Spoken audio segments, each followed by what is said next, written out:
that's good. Can we kidnap that one real quick? Yeah, like this. Right here. Yeah, there we go. Hang on, babe. Live, add title, Belfast, comma, space, Ireland, and overview, done, go live. Okay, and position the camera.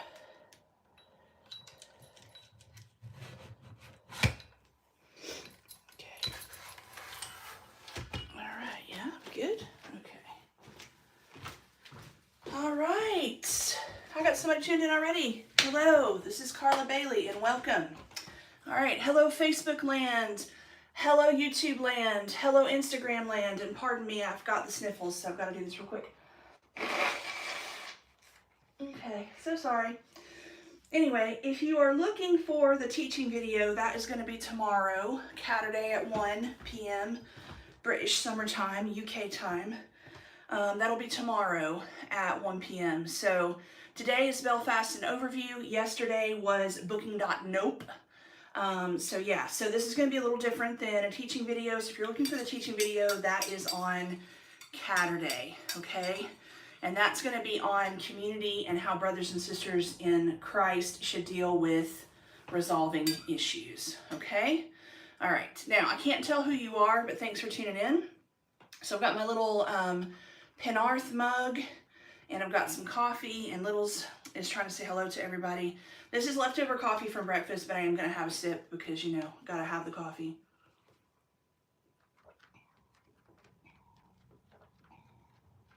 And no, it's not hot, so I can just sip it. I don't get sponsored by them, but it would be really cool if I did. This is that amazing water that's now promoting Wolverine and Deadpool, which I haven't seen yet. I wanted to see it on opening night, but unfortunately, I know, Littles is like, unfortunately, it didn't open until after 1 minute after midnight, and I didn't want to get back out that day, so I'll go see it eventually. I don't know when.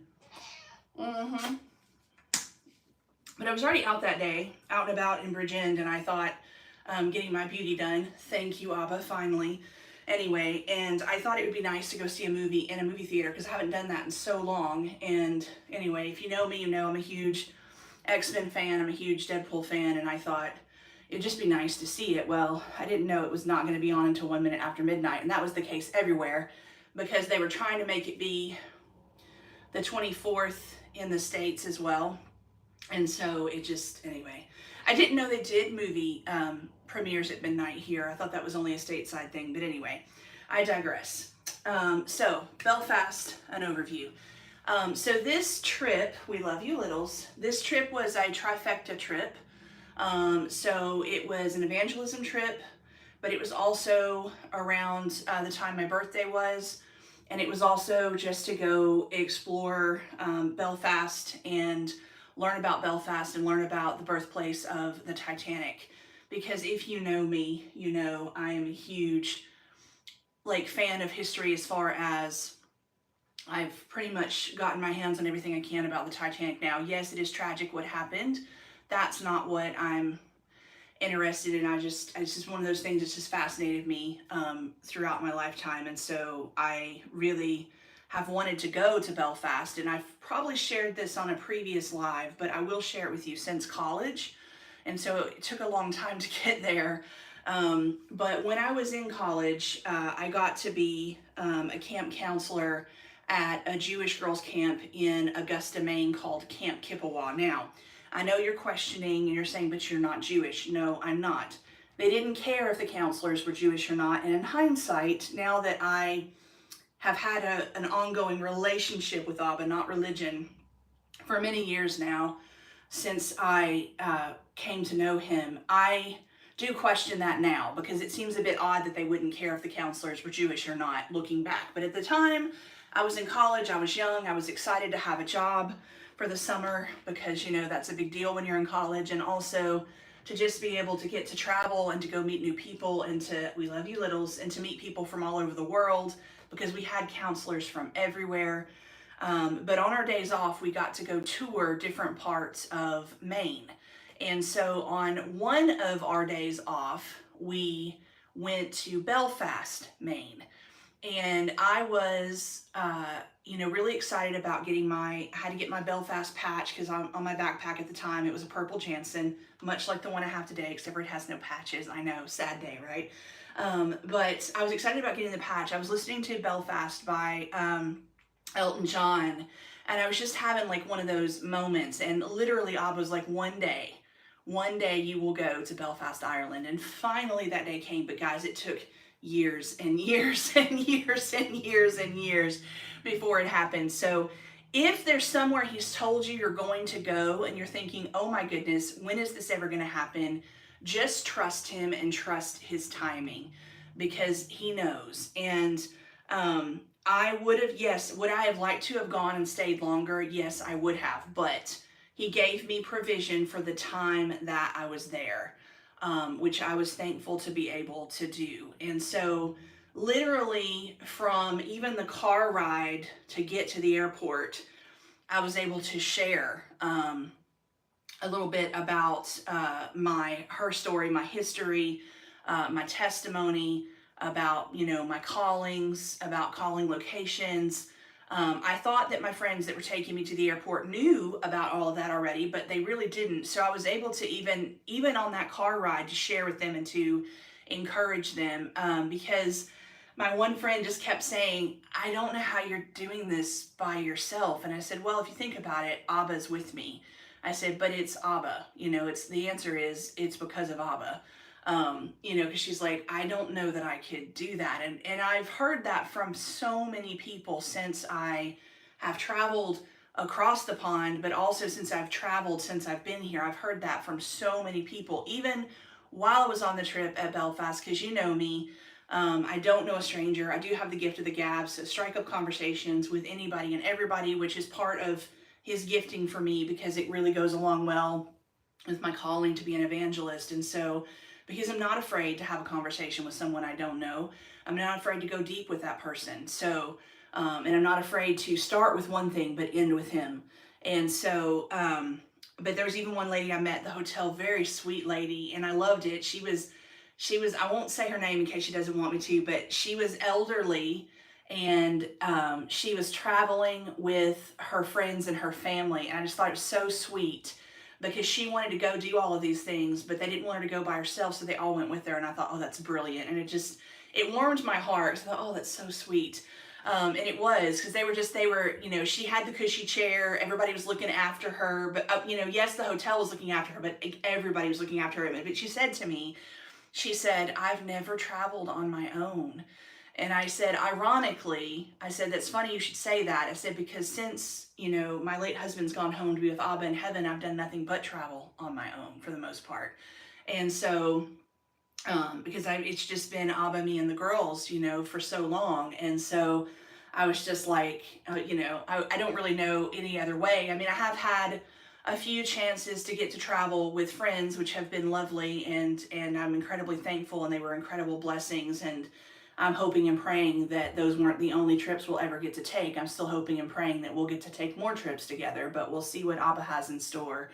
But yeah, so even from the car ride, so again, I don't know if people want their names used, so I'm incredibly thankful to my friends who gave me a ride from here to the airport in Cardiff. So thank you, thank you, thank you. Shout out, you know who you are. I don't know if you want your name shared, so incredibly thankful for that. Was able to get to the airport in plenty of time. Honestly, I'd never been to the Cardiff airport before, and Abba had initially told me to have somebody else drive, and I didn't really know why, because I'd never been to the Cardiff airport before. But when I realized that we had to go down those hedge lane roads that are meant to be two-way, but they really only look like they're big enough for one way, I realized this is why he told me to have somebody else drive, because if I had driven that myself and then parked the car, also there's paying the parking fee the whole time you're gone, which who wants to do that? But I would have been a mess when I got to the airport.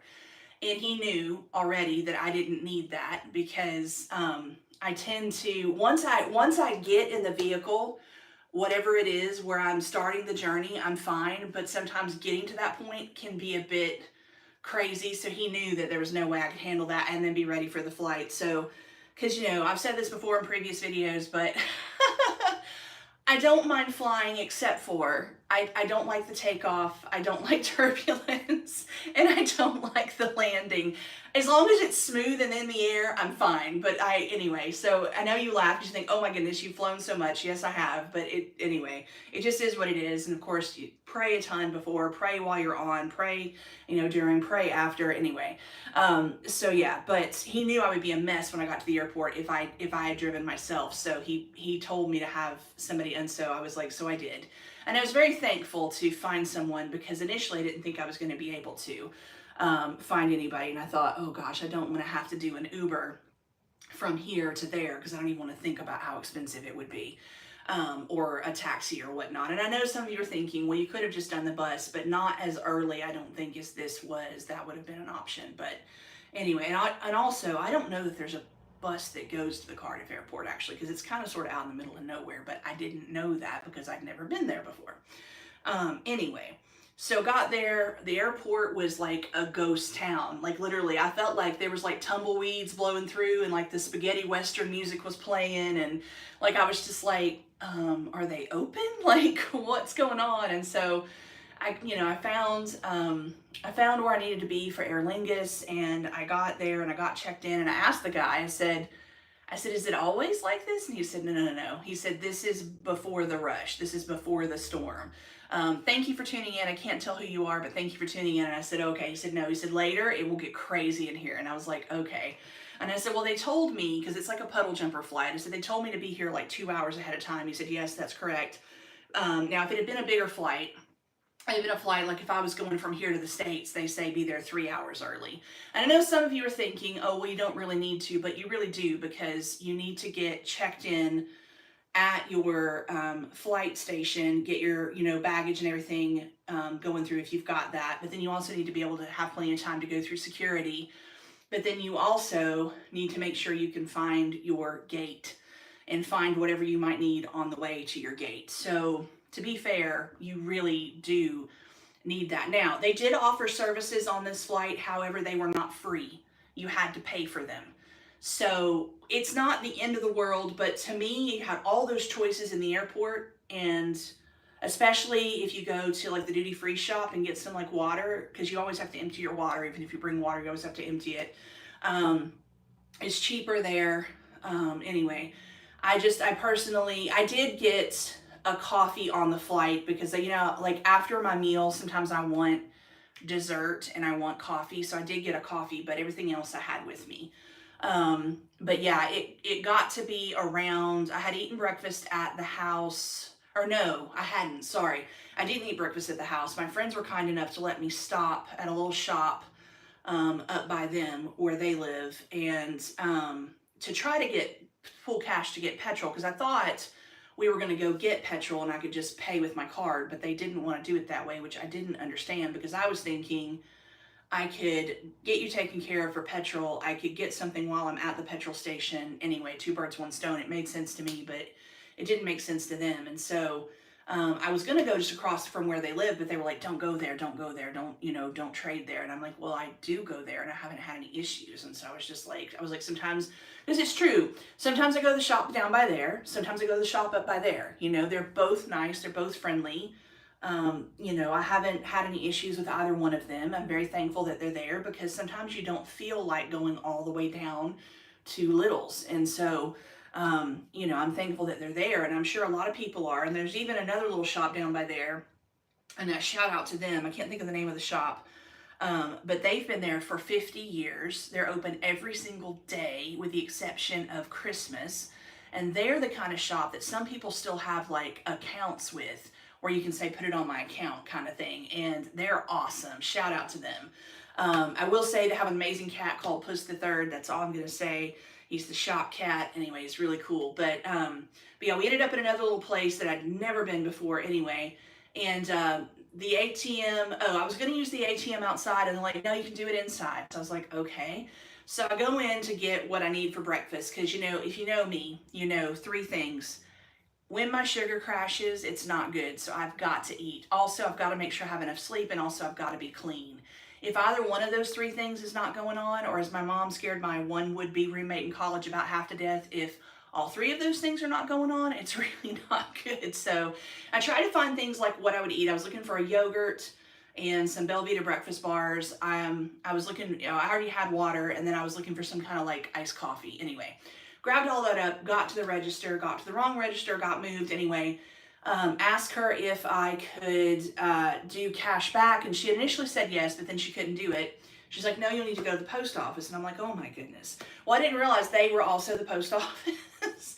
So then she had me move over like one, and I was like, oh, so I could pull cash so that I could get it to them for petrol. Well, did all of that, got back out anyway, and oh, I had to come back out and get my card, which they didn't understand, but I just didn't, I wasn't thinking when I went in anyway. And so then did all that, was getting ready to give them petrol money, but they're like, oh, I'll just wait till you get back. And I'm like, oh my goodness. I'm like, I wouldn't have pulled cash if I knew I didn't need it anyway. Because I don't typically carry a lot of cash around, because I don't personally feel that it's easy to keep track of it that way. I think when you have cash, you don't keep track of it as well as when you keep track of it on your card, because at least for me anyway, with my account, it's right there at a glance. I can keep track of everything. I know what's going on. So whereas if I tend to pull cash, I have no idea what I've done with it and where it's gone. And anyway, I do try to get receipt for everything, just because I've literally gotten a receipt for everything since I've been here, just in case I ever have to go back and say, no, this was this. Anyway, so yeah, but so then we were finally on our way. And we were going to get there in plenty of time. It was an eventful ride. And there were lots of laughs had, because my friends are characters, but I mean that in the best way. Anyway, got there in plenty of time. Like I said, got checked in, walked through, got after I got through security, no problem. And of course, checking in, it's different than it is in the States when you're going somewhere. Checking in is when they look at your passport here, not security. But in the States, you check in and they look at your passport. They also look at it in security as well. So I thought that was interesting, because that's something I noticed that was different. But anyway, one and done, everything was good, and I was like, okay, because I hadn't traveled yet like that here, and so I was just like, I didn't know the process, and so I was like, okay. Anyway, got to the duty-free shop, got some water, because it was the cheapest water, and it was cold. You've got to have cold water, especially when you're traveling. It's important. Because also, again, late night, early morning, I was already a little bit warmer than usual, so I needed something to cool me down. And then we got to find our gate, and then you just got to wait. That's just how it is. It's kind of like the military, hurry up and wait. And so really close to time for the flight, I started getting really, really hungry. And I thought, oh my gosh, I need lunch. So then I went to one of the little shops, and I got stuff for lunch. Found a quiet corner, because I'd found quiet corner for charging, quiet corner to have a conversation with my dad and my stepmom Glenda, because he didn't think he'd be able to reach me on my birthday, so he wanted to wish me happy birthday a day early. And I was like, okay, this is kind of weird, but And then of course I was also kind of like, is everything okay? Because like, why are you wishing me happy birthday a day early? Like, I was a little bit kind of like, are you not going to be here tomorrow? Like, what's going on? And so anyway, and of course, trying to have a quiet conversation was hard, because Dad has a hard time hearing me, so I need to speak louder. So I know everybody thought I was probably trying to have a conversation with the whole airport, but I wasn't. I was just trying to make sure he could hear me anyway.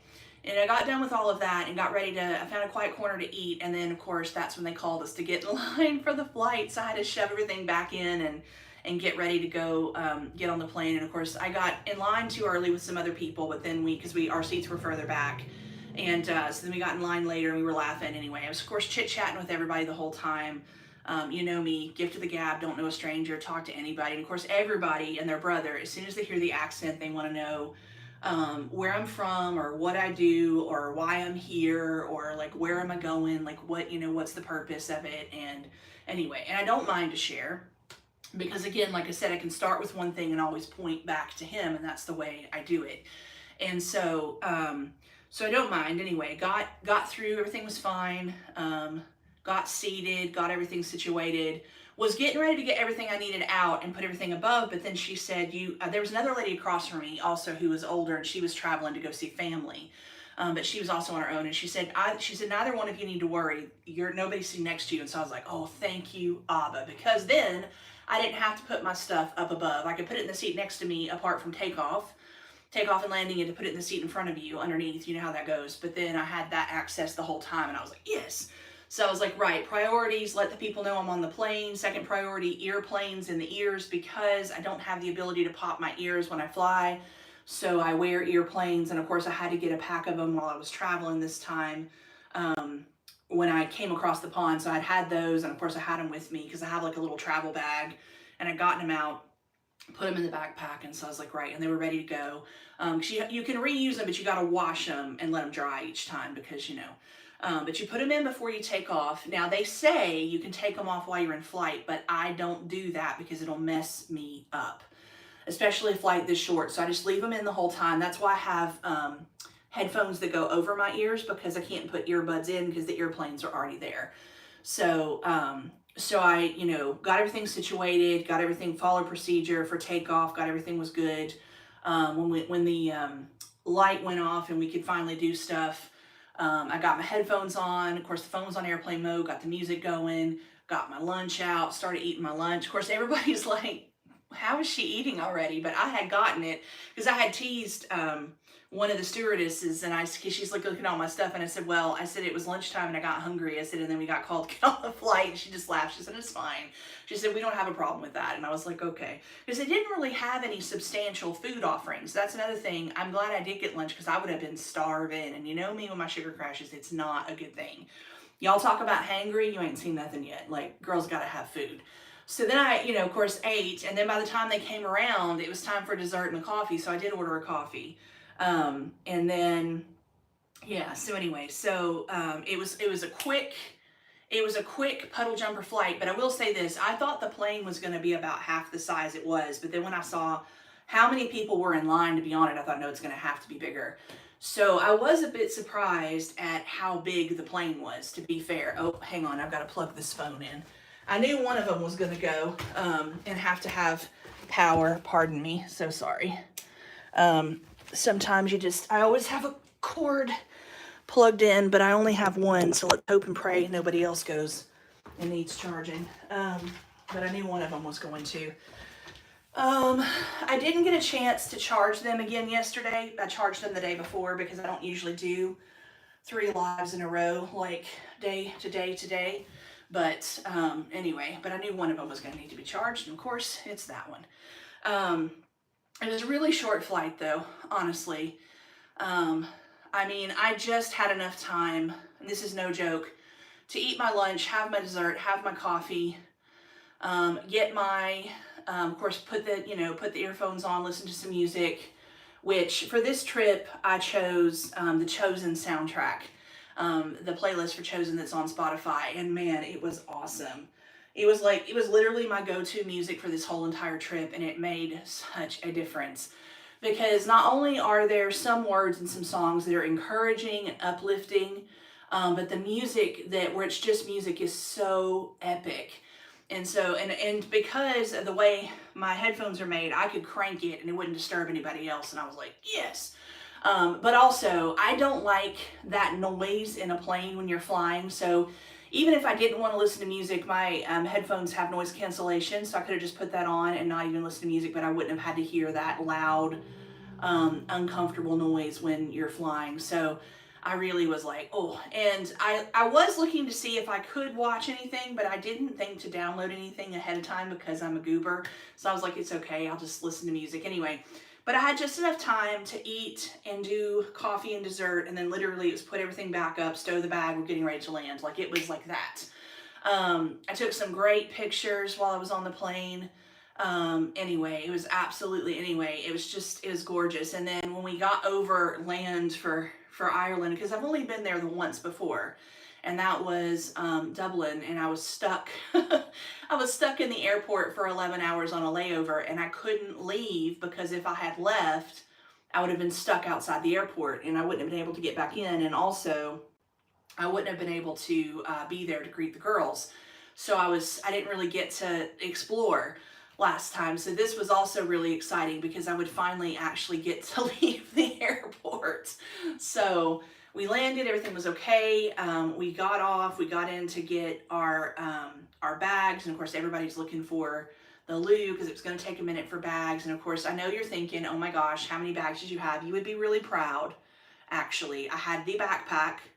I didn't have furry baby. I didn't have my little bag with flowers, and I only had one suitcase. Now, it was the big one, but the red one, but I had learned from a previous trip, the ladies' spa weekend to Croydon in London, I had learned to combine everything into one case. However, I can't remember if it was that trip or if it was this trip, but my suitcase, I think it might have been this trip, my suitcase started to split by the zipper, so I was really trying to like watch that because I don't know of anybody. I may have to take it to a place at this point and get it repaired. I did know people previously who could have stitched it, but now I don't know if they will or not, but that's a whole nother story. So that's not today's message, or today's video, I should say. Anyway, so got everything, and literally there was the exit. You could go right out, walk across. This was the little one. This was the city airport, not the international airport. So it's much smaller than the international airport. And so there's a little place where you could go and get in queue for a taxi, because I was looking, I was looking on booking.nope and their taxi fees, because they were trying to get me to prearrange a taxi. Guys, 60 plus pounds for a taxi ride from City Airport to the hotel. I don't think so, mate. I'm so glad that I knew enough to know better than to use booking.nope. But here's the thing.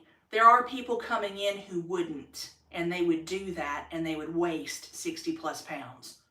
No. Now, if I was going to do, I didn't know this at the time, but I learned it from my taxi driver. If I was going to do,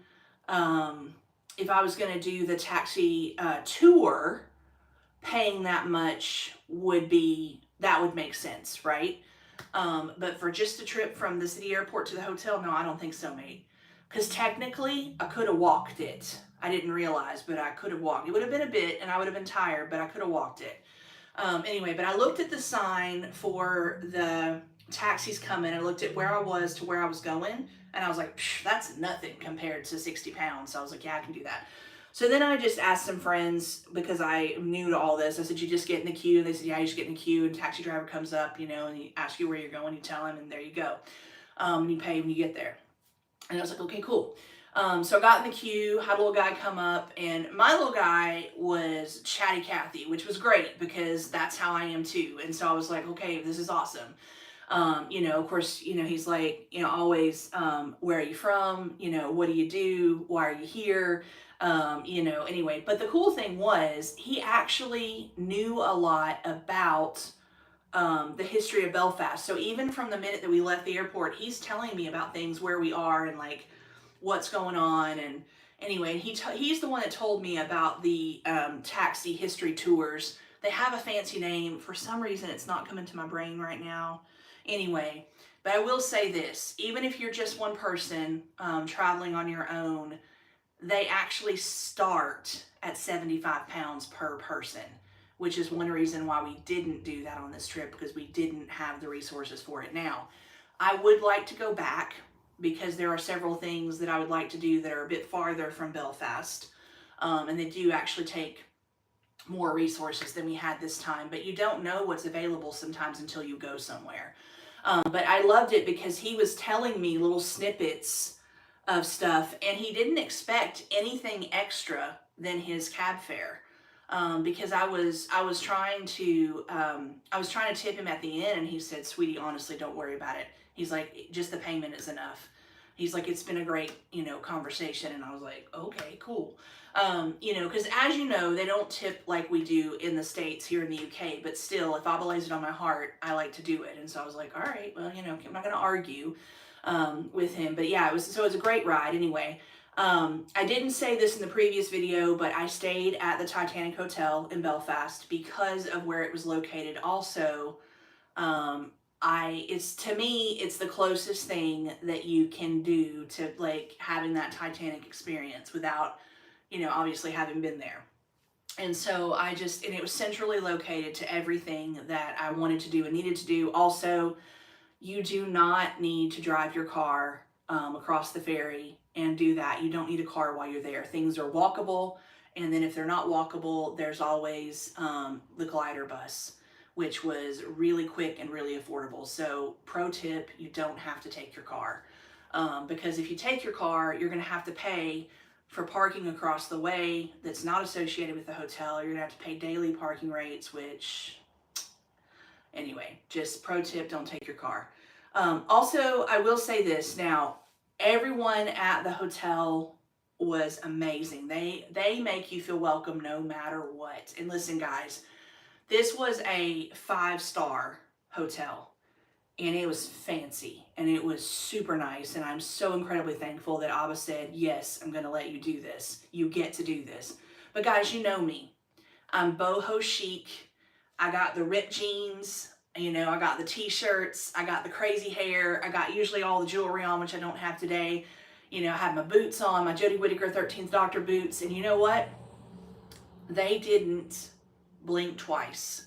They didn't give me a hard time about it. Nobody said anything to me about it. Nobody said anything about dress code. Nobody said anything about anything. So I was like, sweet. Literally from the moment that I got there until I got to leave, finally, which is a whole nother story, we'll get there, they were like friends and family, and it was awesome, and it was epic. And literally, no matter who you are, no matter where you're from, no matter your walk of life, no matter if you're on your own or not, they literally gave you the 5-star service, and it was awesome. It's also right across from the Titanic Museum and Exhibition, literally like right across from it. And I have to say shout out to them as well, because oh my gosh, they were like, their service was 5-star as well, and they were literally like friends and family by the time I left. I got to know them all, and it was like amazing. So of course I get in to get checked in. I'm a bit early, so I'm thinking my room's probably not going to be ready, but guess what? It was. And of course, I watched a lot of videos about the Titanic Hotel and whatnot, so I kind of sort of knew a little bit about what to expect. Um, they even had what am I trying to say? A bellman take me to my room and take my bags and everything. And of course, I felt really. Oh yeah, I forgot. I didn't get to pull cash. I'm so sorry, because when the lady got me over to the post office side, we actually couldn't get it to work. And so I didn't get to pull cash. I forgot about that. So I didn't have any cash with me. Sorry, that was a misremember in my head. Anyway, I didn't get to pull cash, so I didn't have anything on me. So I felt bad because I couldn't give him a tip, because I figured this is one of those times when you really are meant to give a tip. But he was like, honestly, because we had chatted the whole way, and he's like, honestly, don't worry about it, sweetie. He's like, the conversation's been enough. And I'm like, okay, cool. I did feel kind of bad though, because he was an older gentleman, but that is his job. And so I was just like, oh. But anyway, so I got in. I just could not get over, how big the room was and how awesome it was, because it's like, the only way I know how to explain it's like the modern day version of what the Titanic would be. And this definitely would have been like a first class suite, because oh my gosh, it was massive. I just couldn't get over like how much detail they put into everything, and how ornate everything was, and how you really did feel like you were on the ship. Even the hallways are darker so that you feel like you're on that you're on the ship, and the way they have the light pattern in the hallway is reflective of like the water, like through the windows with the light. Anyway, and it just was like, it was really, really cool. And then I didn't think I had a significant view initially until I was there a few days and realized that I did have a significant view. But there's 2 Harlan and Wolff big cranes left, and they call them Samson and Goliath, and they were like literally right outside my window. That was my view. And so I didn't realize my view was actually quite significant until later. But yeah, it was, and so I was able to, through landmarks, spot when I was down the street, where the room was. And anyway, so my first order of business was obviously to get unpacked and to nest and to take all the pictures, and also to let people know I got in there safely, because some people were legitimately, wanting to know. And so, because you know me, I'm a nester, I gotta unpack and get settled, but also I was really, really hungry. So it's like second order of business has got to be, pardon me, to get food. So they have several restaurants within the hotel itself. You do have to book reservations for dinner, which I actually didn't do while I was there because that is a fancier level of dress. And sorry for the coughing. It's what I like to call an air ball. Something is in the air and it affects my asthma and I start coughing. Anyways, cats have the hairball, I have the air ball. Anyway, but it is a fancier level of dress and the menu prices are even more than they are during the day. So I didn't opt to do that option this trip for a couple of reasons. One, we didn't have the resources for that. Two, I didn't have the wardrobe for that. And also, I have to say, and I'm about to share this experience with you, but one thing I did notice everywhere I went, and it was not just the hotel, for some reason, Belfast does not do well with people traveling on their own. Everywhere I went, table for two or da-da-da-da for two, whatever for two. No, it's just me. And they, oh, well, okay. So that was really hard because I like haven't really experienced that in a really long time from anybody. And I thought, okay. So that did make a little bit harder on this trip because it made me, I know Abba's with me, but it made me feel like more like alone and like more lonely and like more like, I don't know, isolated. And so like that, and I haven't really struggled with that since the early days of, early years of losing Matt. So that was really hard.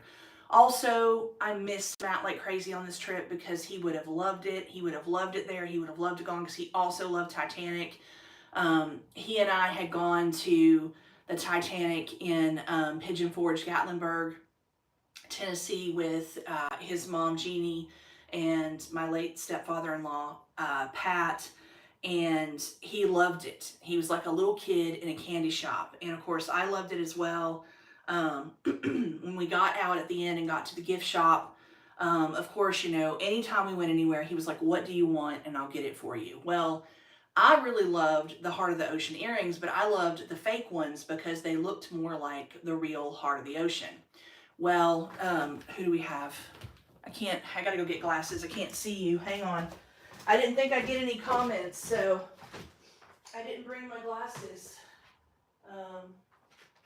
So hang on. I didn't get any comments on the first video, so I didn't think I'd need them. So hang on.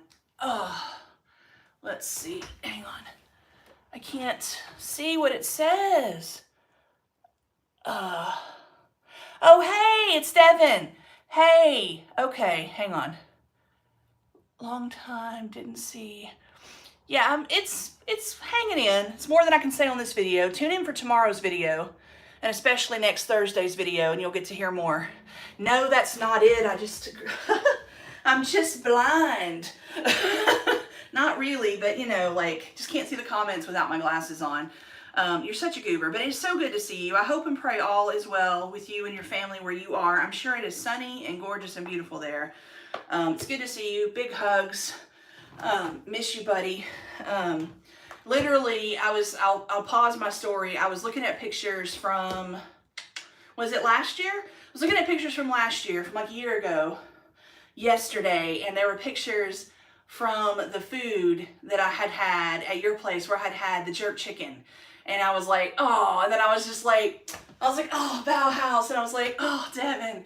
Anyway, so yeah, so it's good to see you, buddy. Yeah, if you tune in, I did a video yesterday, right? Thursday at 1, booking.nope. I'm doing this one today, Belfast, Ireland, an overview. And then I'm doing one tomorrow that's the teaching video about community and how brothers and sisters in Christ should resolve conflict. And then next Thursday is going to answer the question about what you've got about how are things there in Wales. So anyway, so yeah, be sure to tune in. If not, if you can't tune in live, then go back and watch it later. But yeah, anyway, it's good to see you, buddy. Hang on, let me put this back on because I still can't see it without it. Let's see, what did you say? It's hot right now. It's 7:42 in the afternoon. Dang, 7:42? What? Holy Hannah, I didn't realize the time difference was that much. Goodness gracious. What is the time difference from there to Jamaica? Like, is it like, it's gotta be, yeah, anyway, it's gotta be a bit. Wow, well, I'm glad you're here. Enjoy the sunshine for me. Soak up all that you can, because I'm sure it's gorgeous there. But yeah, going back to, yeah, so unpausing my story. So I wanted the fake Heart of the Ocean earrings because they looked more like the real Heart of the Ocean. Well, Matt wanted to get me the real ones, and I was like, I don't want the real ones because the real ones looked fake and the fake ones looked real. And I'm like, let me save you some money, you know? I'm like, let me help you out here. Let's see, 12 hours, dang, that's like, that's half a day. That's crazy, wow. When it gets up into the double digits time differences, because I've got a friend, I think I told you this, maybe I didn't, I don't know. I've got a friend who went from the States to South Korea, and some of her differences are in the teens for the time differences. And I thought, oh my goodness, I don't know how. I thought like sometime, like the fall is 5 hours, right? Summer 6 hours for me. I thought that that was hard. Oh, no, no, no. Like, oh my goodness. That's crazy. Anyway, so he finally got me the fake ones, but then there was a little kid's book about a cat on the Titanic. And of course, I read it while I was there. It had a positive twist because the cat survived. And he was like, I'm not getting you that. There were no cats on the Titanic. And I said, well, there were rats on the Titanic in third class steerage, so there had to be cats. I said, I want the book because it's cute. It has a happy ending. So he finally got it for me. Anyway, so one of the things, so I missed him incredibly. Oh my goodness, there's a knock at the door. Seriously, people, hold on. So sorry. Oh, why didn't people realize I'm doing a live? Just a minute. Just a minute.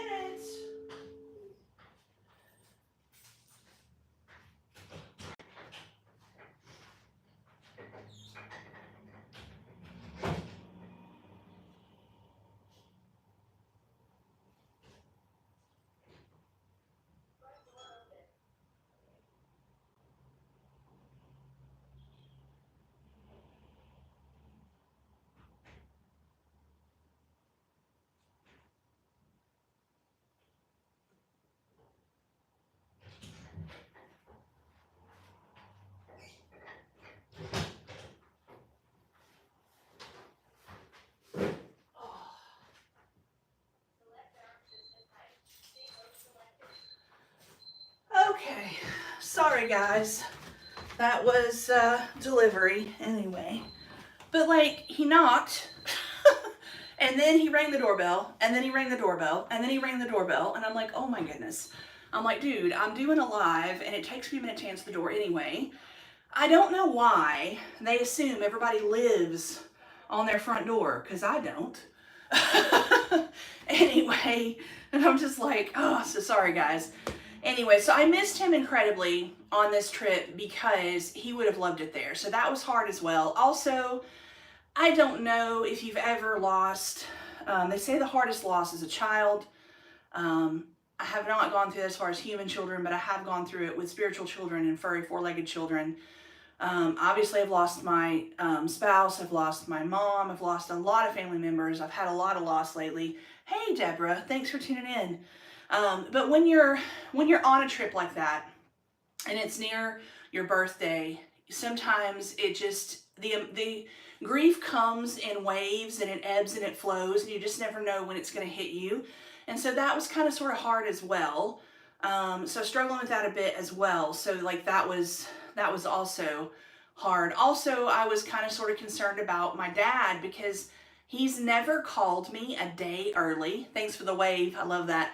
He's never called me a day early to wish me happy birthday. So that made me really concerned because I thought, why would he think that he couldn't reach me just because I'm in Belfast, Ireland? I'm like, my phone's going to work because again, UK phone, UK SIM, UK plan, you know, like I was like, in most of the, if I was in the room, in most of the places I was, they would have Wi-Fi. And I was like, why would he think, you know? And so then I really started kind of like, is he okay? Is everything okay with him? You know, so that was in the back of my mind. Anyway, so But back to what I was saying about solo travelers. Oh, just let me give you a pro tip. I'm not saying don't travel by yourself, because honestly it's okay. And the whole time I was there, I felt safe. I never felt in danger. I never felt threatened. I felt secure, and I even did go out once, just Abba and myself, with no group and no guide and no people and everything. And I went into some places where they said don't go here unless you're on a tour, and everything was fine. So I will say that. But just be on the aware. If you're going to Belfast by yourself, they will constantly ask you everywhere you go, table for two, or dot dot dot for two, or whatever for two. And they will give you a bit of an odd reaction when you say it's just you. So just be prepared for that, because I didn't have anybody to tell me to be prepared for that. And that really would have helped. That would have been helpful information. Now, I'm sure if I had read the Lonely Planet guide on Belfast, it probably would have told me that, but I didn't get a chance to read it before I went. So that is what it is. And no, I'm not being sponsored by them either. I would love to be sponsored by some of these people that I share with you about, but I'm not. It's just, Ava says, share this because it's a good tip and it's good information. Anyway, so I went down to, after I got unpacked and settled and nested, I went down to what's called drawing room number 2. Because I will say this, and I won't give away too much, but the Titanic Hotel in Belfast itself has historical merit around the Titanic. That's all I will say.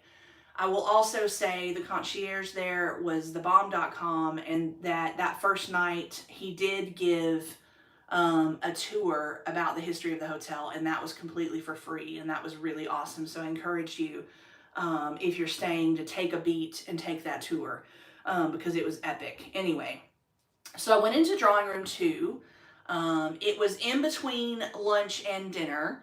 So it was not formal dress, and it was not expensive prices as far as like its dinners. If you think if you think the regular menu during that time is expensive, which for some people it may be, but for dinner it triples. So honestly, it wasn't, comparatively, it wasn't as bad. But I was starving, and so I was like, right. So I, wanted to get, like, I always love to get a mocktail because I don't drink anymore, but I still love to have a fancy drink, and a water. And then I always try to do a starter, which for you guys in the States, that's an appetizer, and then a main, which obviously that's your meal, and then an after, which is what you guys would say for dessert in the States. And so, but I was so full by the time I got through, because I ended up doing, I don't remember what I did for my starter, but I know I did something. But I ended up doing fish and chips, because I thought, well, let's see, because, I love fish and chips, and I was like, and for you guys in the States, chips or fries.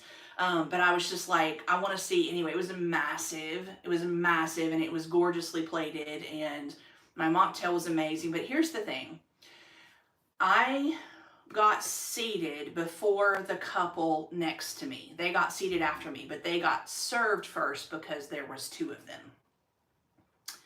So I had a hard time while I was there being seen, being heard, being noticed by people for service. So that got to be a little old after a while. So I will say that, because they shouldn't have been served before me just because there was 2 of them. Also, with me being on my own, they should have tucked me away somewhere a little bit more private. But instead they put me somewhere where I felt like I was on display. And it's gorgeous in there. The furniture's gorgeous. Everything was like a deep TARDIS blue, and I loved it. But I didn't love feeling like I was on display, because, I didn't feel like I could relax and eat my food and relax and enjoy my time. And also, there's only so much you can look at before people start to think that you're like trying to like stare at them. And so I was just like, oh, this is really awkward. So that is also the other reason why I opted not to ever book dinner reservations. Also, again, you can book, but you've got to have the dress code for dinner is very fancy. Also, the dinner menu is 3 times as much as the afternoon menu. So you got to think about that too. I also didn't have the resources to do that. So, but I also thought, honestly, I don't want to be put through this at dinner. And then I thought, there's so much more to explore. What if there's other places out there that I could eat that I would enjoy better? Like, why stick to the same menu all the time? Now, one benefit of staying at the Titanic Hotel is that breakfast is included. And their breakfast is epic. So don't let them tell you that it's just buffet only, because it's not.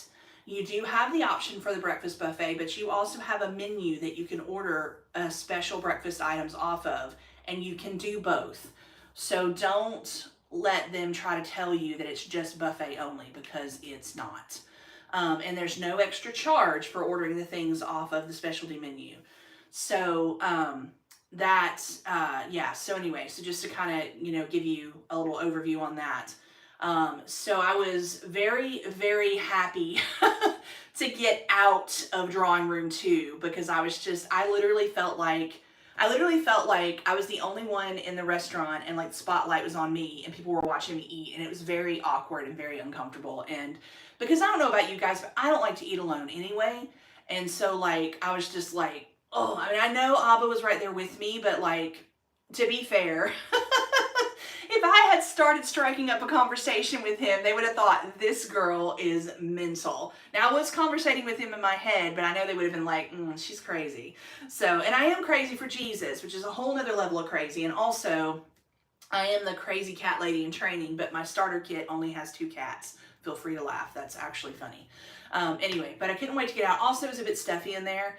Again, not having enough sleep the night before, having to get up so early to get everything done, because again, I'm a morning packer when I travel. I don't do well packing the day before, so I was still a little overheated, so I just wanted to get out in the fresh air. Plus, I just wanted to get out and go walk around, because the area that's right there by the hotel, and that's right there by, again, the Titanic Museum and Exhibition was right across the way. The building itself, like, oh, that's the other cool thing. When I was unpacking and nesting in the room, when you turn the TV on, it does take a minute to come on, so don't panic.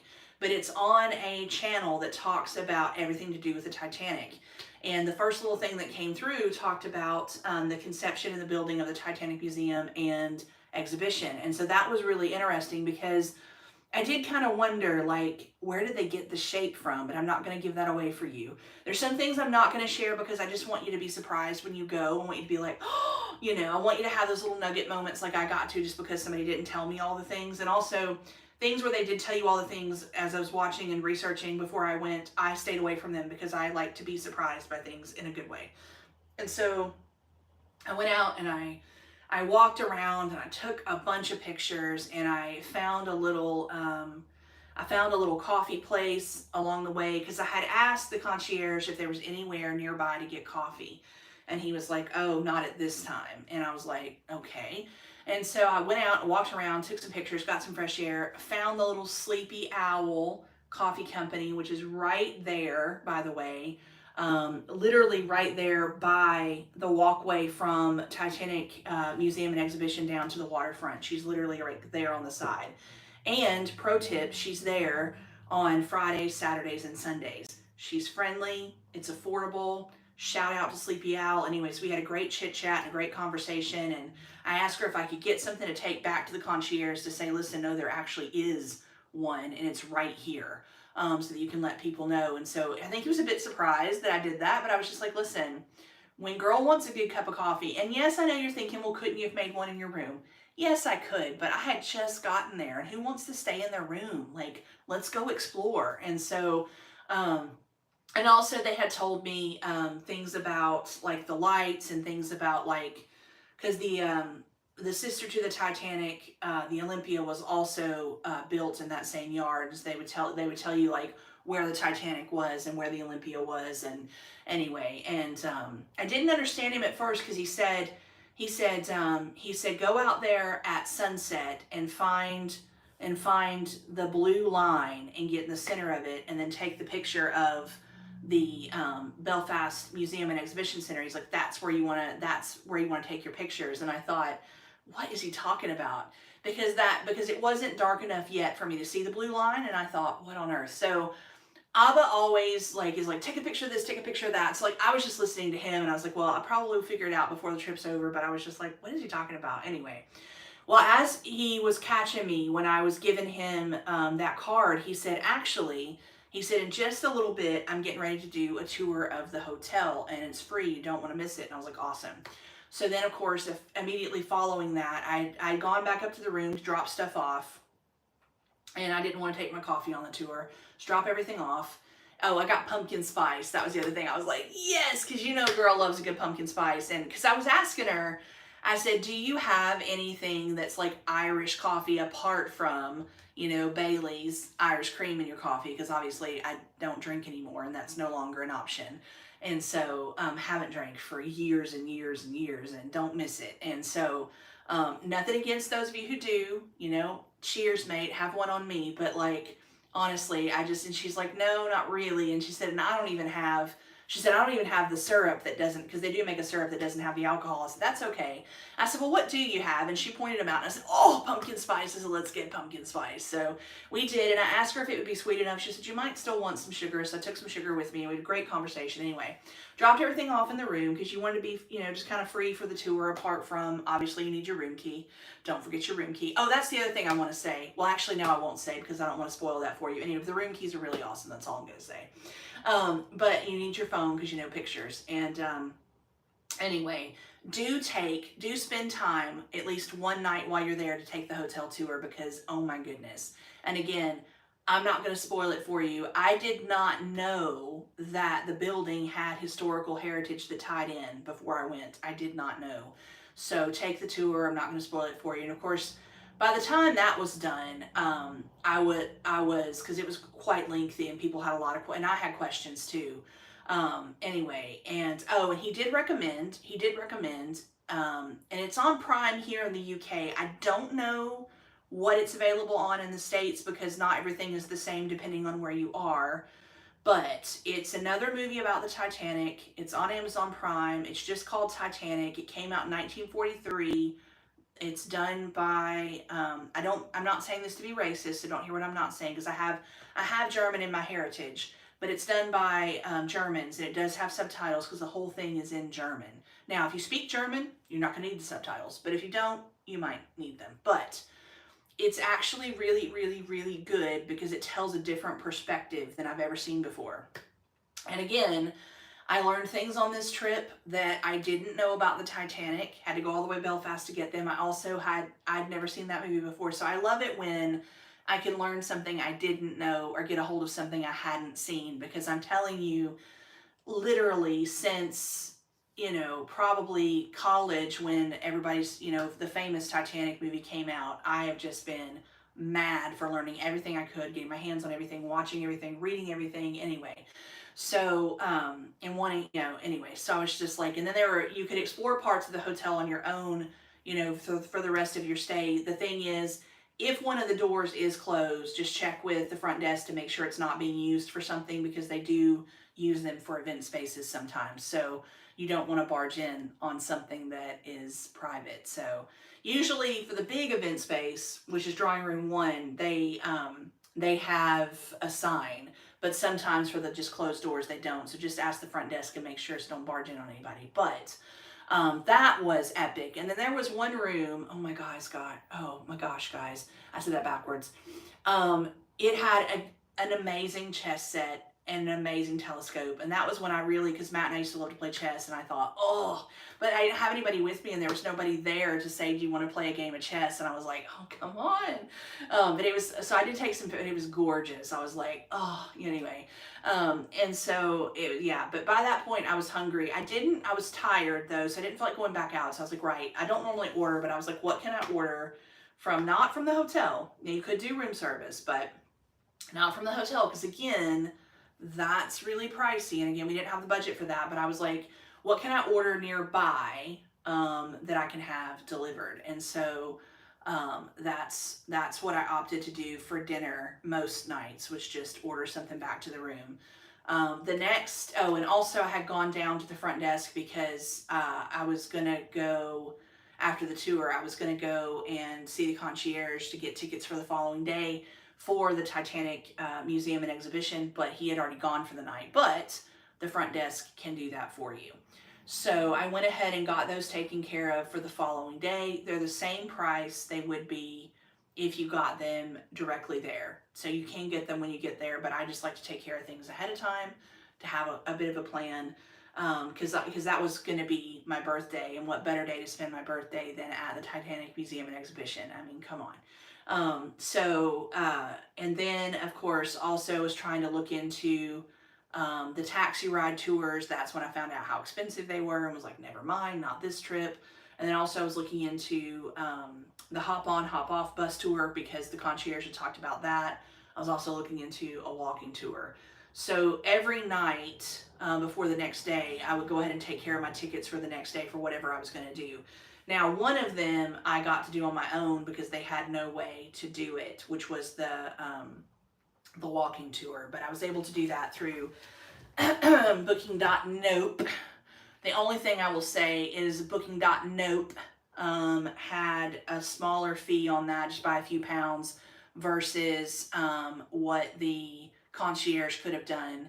But again, had I booked direct, which is what I recommend, with the hotel, I would have saved £500. If I booked my flight direct with Aer Lingus, I would have saved £50.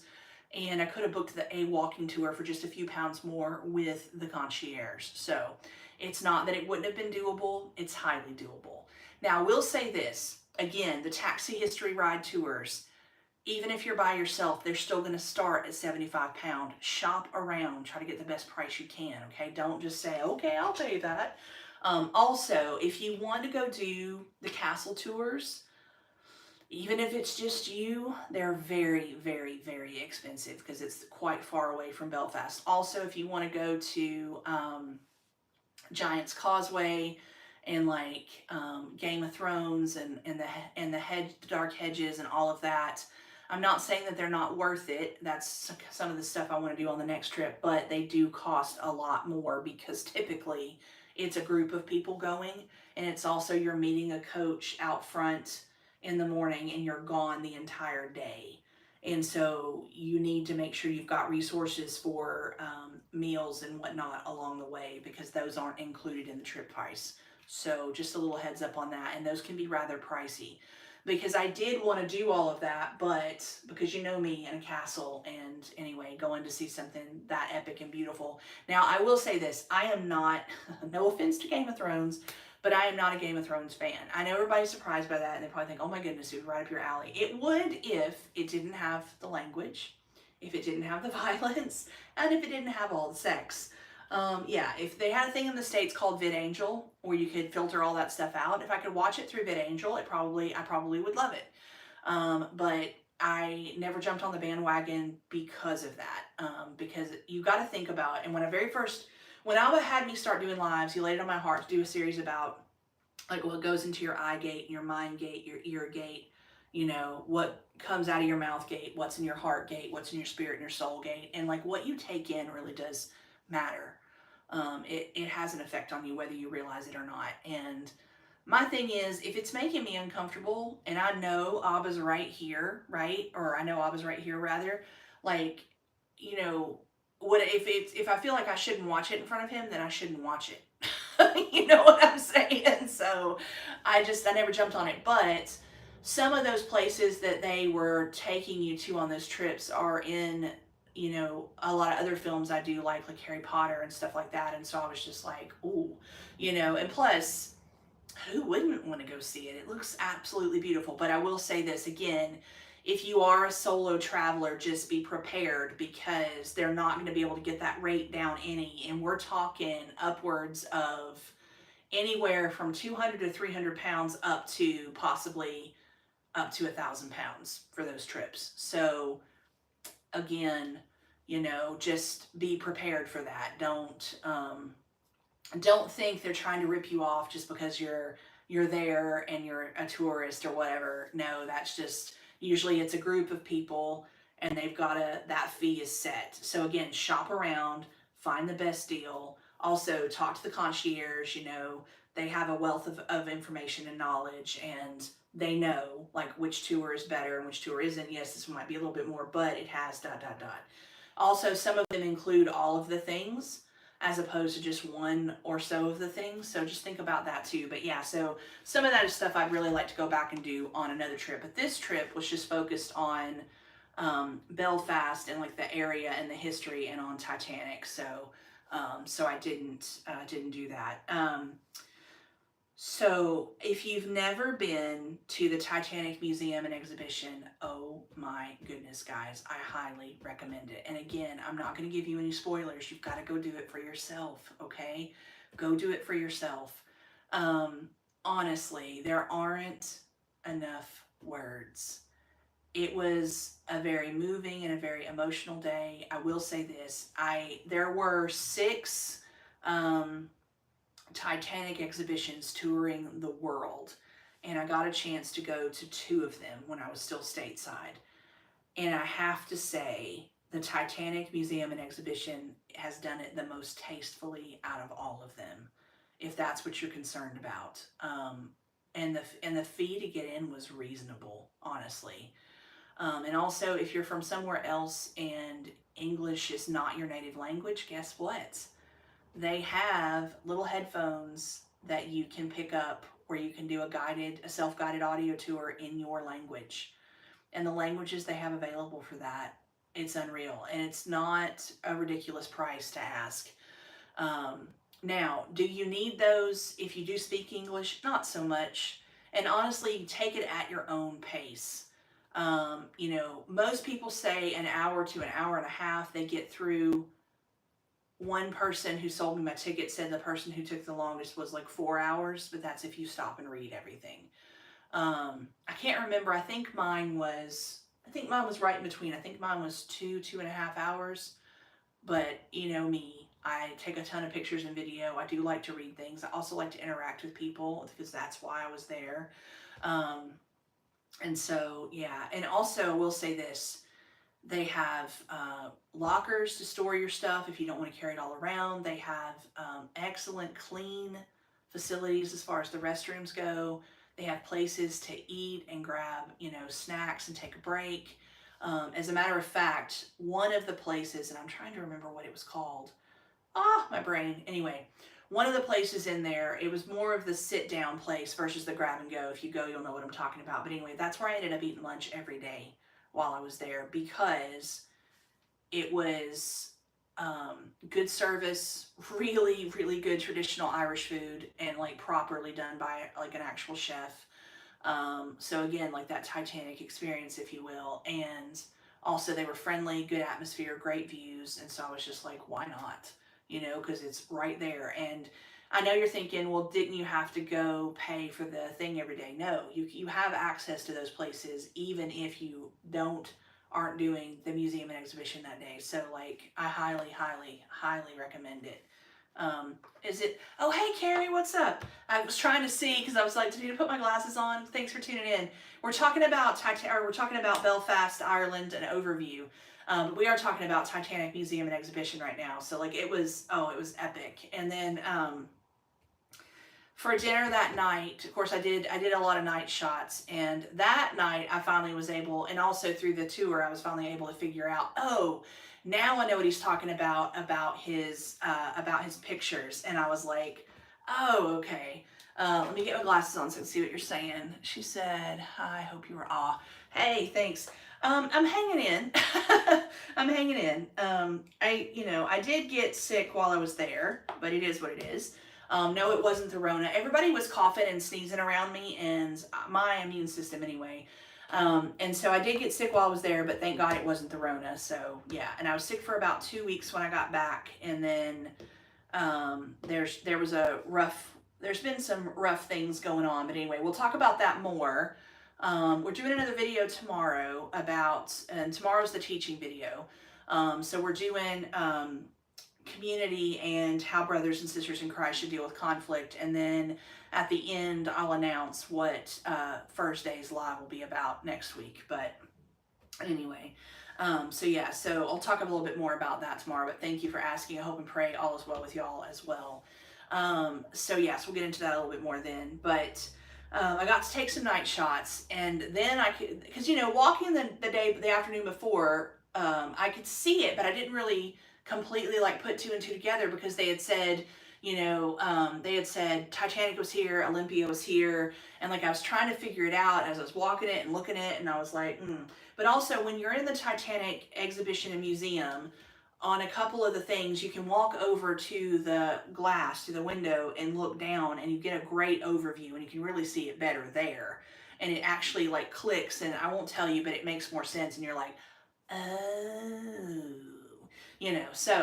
But I finally could see the blue outline, And so what he meant was the blue outline at night is actually the outline of the ship. And I was like, oh, she massive. She was huge, y'all. She was huge.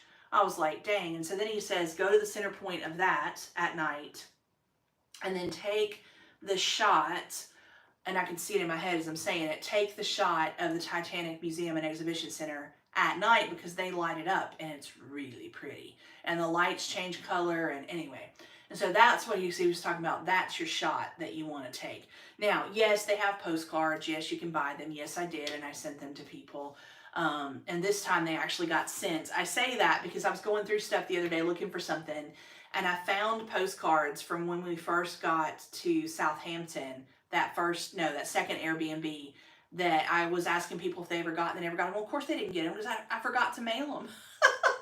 I forgot to put them in the post. I was literally going to post them at the next location, and then I never found them, and I never did it. And I was like, oh my goodness. So I finally got those in the post the other day, and people were probably like, what? Because they're like from 2 years ago. Anyway, but I did get these out anyway. But yeah, so then I went back after the night shots because it was really windy and it was really cold, and I was just like, and I think that's another thing too. Obviously, once you get into the UK, you get used to the UK weather. So I did have my jacket with me just in case. I had my brolly. Obviously, I was wearing my boots. But a couple of times I did get rained on and didn't get covered up fast enough, and it was cold and windy. And so even though it was July, welcome to the UK, and so I think that also helped contribute to my getting sick. But anyway, got back to the room, got nested in, ordered some takeaway, went down and picked it up, got the tickets arranged for the next day, which was going to be the hop on, hop off tour, which I do highly recommend. I didn't actually hop on and hop off. I just really wanted to stay on and just take it all in and take lots of pictures and video. But we got to transfer buses, and so initially I was in the best seat where you have the open view. But then it started to rain, and I was afraid because I moved in that seat on the second bus. But I was afraid I was going to get soaked, and I didn't want to get soaked, so I moved in, but you really can't see anything from the inside. And so, but that guy, he had such a sense of humor. It made me wish, because I was hungry, and my plan was to get back and go across to the Titanic Museum and Exhibition and get lunch again. And I was like, oh my goodness. And so, but he had such a sense of humor. And I think he thought, because he was making jokes about those of us that were getting off at Titanic Quarter, that's around the area where I was staying, that's what it was called. And I was like, no, dude, it's not you. I was like, I would have loved to have had you on the first tour because he was really funny. But I was hungry. And again, you know me and Sugar Crash. So I hopped across the way. I'm trying to think. Anyway, I had something authentic and Irish every single day for lunch anyway. Oh gosh, guys, it was so good. Anyway, so I did that, and of course went back to the room to veg for the afternoon, because also I have to have some downtime on my trips. I can't pack them so full that I don't have any time to take a beat. And so went back to the room, take a beat, and go back out in the afternoon to explore and whatnot. And I can't remember if it was that night that I decided to. I think it might have been that night that I decided to explore, because there was a Nando's nearby, but they wouldn't deliver. And so I walked because you can do this. I walked from the hotel to Nando's and got dinner and ate and walked back. No problem. I was fine. I felt safe. I felt secure. I felt okay. Their Nando's there is yummylicious. I know you're thinking that's not Irish. No, but it was tasty. And my little guy that took care of me, he was a sweetheart and a cutie at that. But I don't know if he was spoken for or not, so I just was saying thank you, Albert, for beautiful creation. But that moment, but he had that Irish accent that I've been waiting to hear all trip, and so I was like, yes. And then the next day I did a history of Belfast, the Troubles walking tour. So you got the glider from the Titanic Quarter to where we were meeting, which was in front of oh my goodness, in front of City Hall. I had to think about what it was called. Anyway, and then we did some walking from there. But that was really cool because You got to have your own little headphones and your own little pack. And so even if you got separated from your tour guide for just a bit, you could still hear what he was sharing. And that one is recommended for, really, I would say they should make it 15, but anyway, kids that are 13 years or older, because some of the things they share on that is really hard for some people to see, take, and hear. And so, but it is part of Ireland's history, and it is part of Belfast history, and it is important, and it needs to be shared, and it needs to be told, and it needs to be witnessed. And unfortunately, for the most part, until you get to that one part of the city, there's not a lot of, like a lot of places will do like commemoration plaques or signs or whatnot. And this didn't really have a whole lot of that, even though you really felt like because of the loss of life, it should have, right? But there was one point towards the end of the tour where it finally did, but it took him a bit to figure out that that's what it was, because he did it in such a subtle way. So there's one thing to remember, and then of course there's the remembrance gardens as well, which I was hesitant about, should I photograph or video or not, just because of it's a place where people are laid to rest, and so you got to think about that sometimes too. But it was a very sobering tour. I don't know how much you guys personally know about, and also I have Ireland in my heritage as well. That's actually what I have most in my heritage is Ireland. So I really have had a pull to go there for like a really long time. There's the doorbell again. Sorry guys, hold that thought. Oh my goodness. Hi, just a minute.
I have to laugh. Oh goodness, it's hilarious. It's like, I think I have a sign on the outside of my door that says, "I'm doing a live, please knock, please ring the doorbell."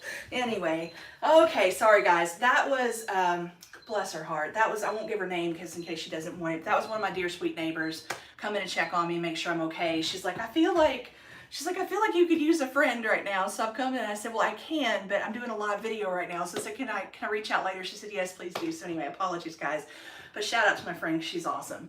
Anyway, she knows who she is. I don't know if she wants her name shared because not everybody wants their name on social media. But anyway, back to that serious point where we were. But anyway, I don't know how many of you know, and I wish I had another device so I could show you the breakdown from Ancestry.com of my heritage. But anyway, I do have heritage, and a great chunk of it is in Ireland. But I don't know how many of you know the history of Ireland and the history of the Troubles, but if you do get a chance to go to Belfast, I do highly recommend that tour. It was really, really, really good. Now, it was, again, shout out to DC Tours. It's from DC Tours.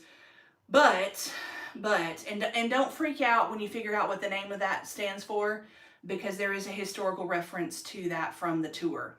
But also, if you don't want to go that route and you don't want to use booking.nope, you can directly go onto their site and book the tour directly through them.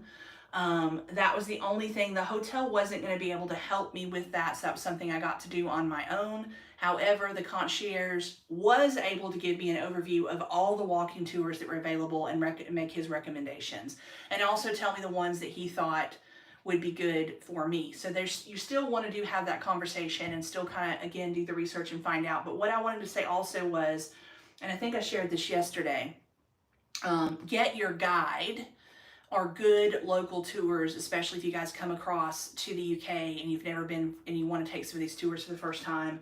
They have people that are local who know the area, who know the history, who know their facts, and those are easy enough to book because you just Google get your guide and you find out what's available. And again, price check them because some of them you can find a cheaper option. So, because you've got to remember, especially, not that everybody's going to be coming from the States to here, but if you are coming from the States to here, you've got to think about the fact that you are going to be converting everything from US dollars to Great British pounds. So just something to think about. So I do recommend DC Tours. I do recommend that tour. But again, no one under the age of 13, I would really say under the age of 15, needs to go on that tour because it deals with such sensitive subject matter. But I knew a little bit about Ireland's history during that time, but I think it's better, especially if you have it in your heritage, to learn more about like your heritage and where you're from and like the history of the place. And so even if it's not pretty and even if it's hard and even if there was, oh, God rest their souls, a ridiculous amount of loss of life. And so unnecessary loss of life. And that's all I'll say about that, because again, I don't want to give away those tidbits that you can go, those nuggets you can go experience on your own. And then, I was able to, where we ended the tour was really close to the Blue Fish, if you've ever been to Belfast. And so you're supposed to go kiss the Blue Fish for knowledge. However, I am a bit of a germaphobe, and so I was like, I'm not going to kiss the Blue Fish with my mouth, but I've got my one girl cat who just came back downstairs to see what's going on, and to make sure I was okay, because she could tell. But what I'll do is I'll kiss my fingers, and she's got two like kiss spots on her head, and I'll just tap her that way. So I did kiss the Blue Fish that way. I don't know if I got any more knowledge or not. We'll see. But what I stumbled across next was like the best thing ever. In Belfast anyway, but it was a street food vendor selling, it was a taqueria, and she had, this is no joke, she had beef birria tacos in Belfast. She'd just come from Mexico a year ago, and I was like, oh my gosh. And oh guys, they were so good. So of course, because I was hungry, and of course I was like, I've got to get them and have them like right here. And it was very windy, and I was having to battle the seagulls, but it was worth it. But we were joking about the fact that I had to come all the way to Belfast to get a taco, because they don't really do tacos or Mexican food here in Wales.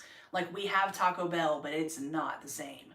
And it's even, the Taco Bell here is not even the same as it is in the States, but like, oh my goodness, because I had watched, shout out to Gareth Leonard and Gareth Eats, and no, he didn't ask me to do this, but I had watched him eat so many birria tacos on his show, and I was just like literally about to come through the TV, like, I want that.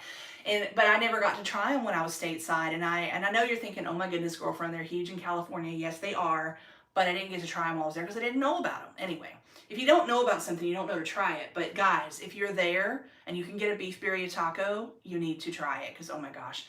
But I was trying to get her to like train some people up and send them to Wales, because I was like, this would fly off the shelf. Anyway, it was so good. I ended up having it twice while I was there, because she just does, it's affordable too. She does 2 beef birria tacos. Obviously, you have the birria to dip them in, and then you can get a drink. It's affordable. Like, so it was even cheaper than, and this is nothing against the Titanic Museum and Exhibition, but it was even cheaper than lunch there, because lunch on average there for one person ended up being £18 a day. This was cheaper than that. And oh my goodness, so good. So like, I just like literally, I felt like I died and gone to taco heaven. Like, it was so good. Anyway, she was busy the first time, so we could have a chat, but when I went back the second time, we got to have a longer chat, and it was lovely. But also the second time, I was really limited on my resources, which we'll get to that. And she didn't have a regular Coke, but she had a Mexican Coca, which was £2 more, and I didn't have the resources for it. So you know what? She just gave it to me, which is epic.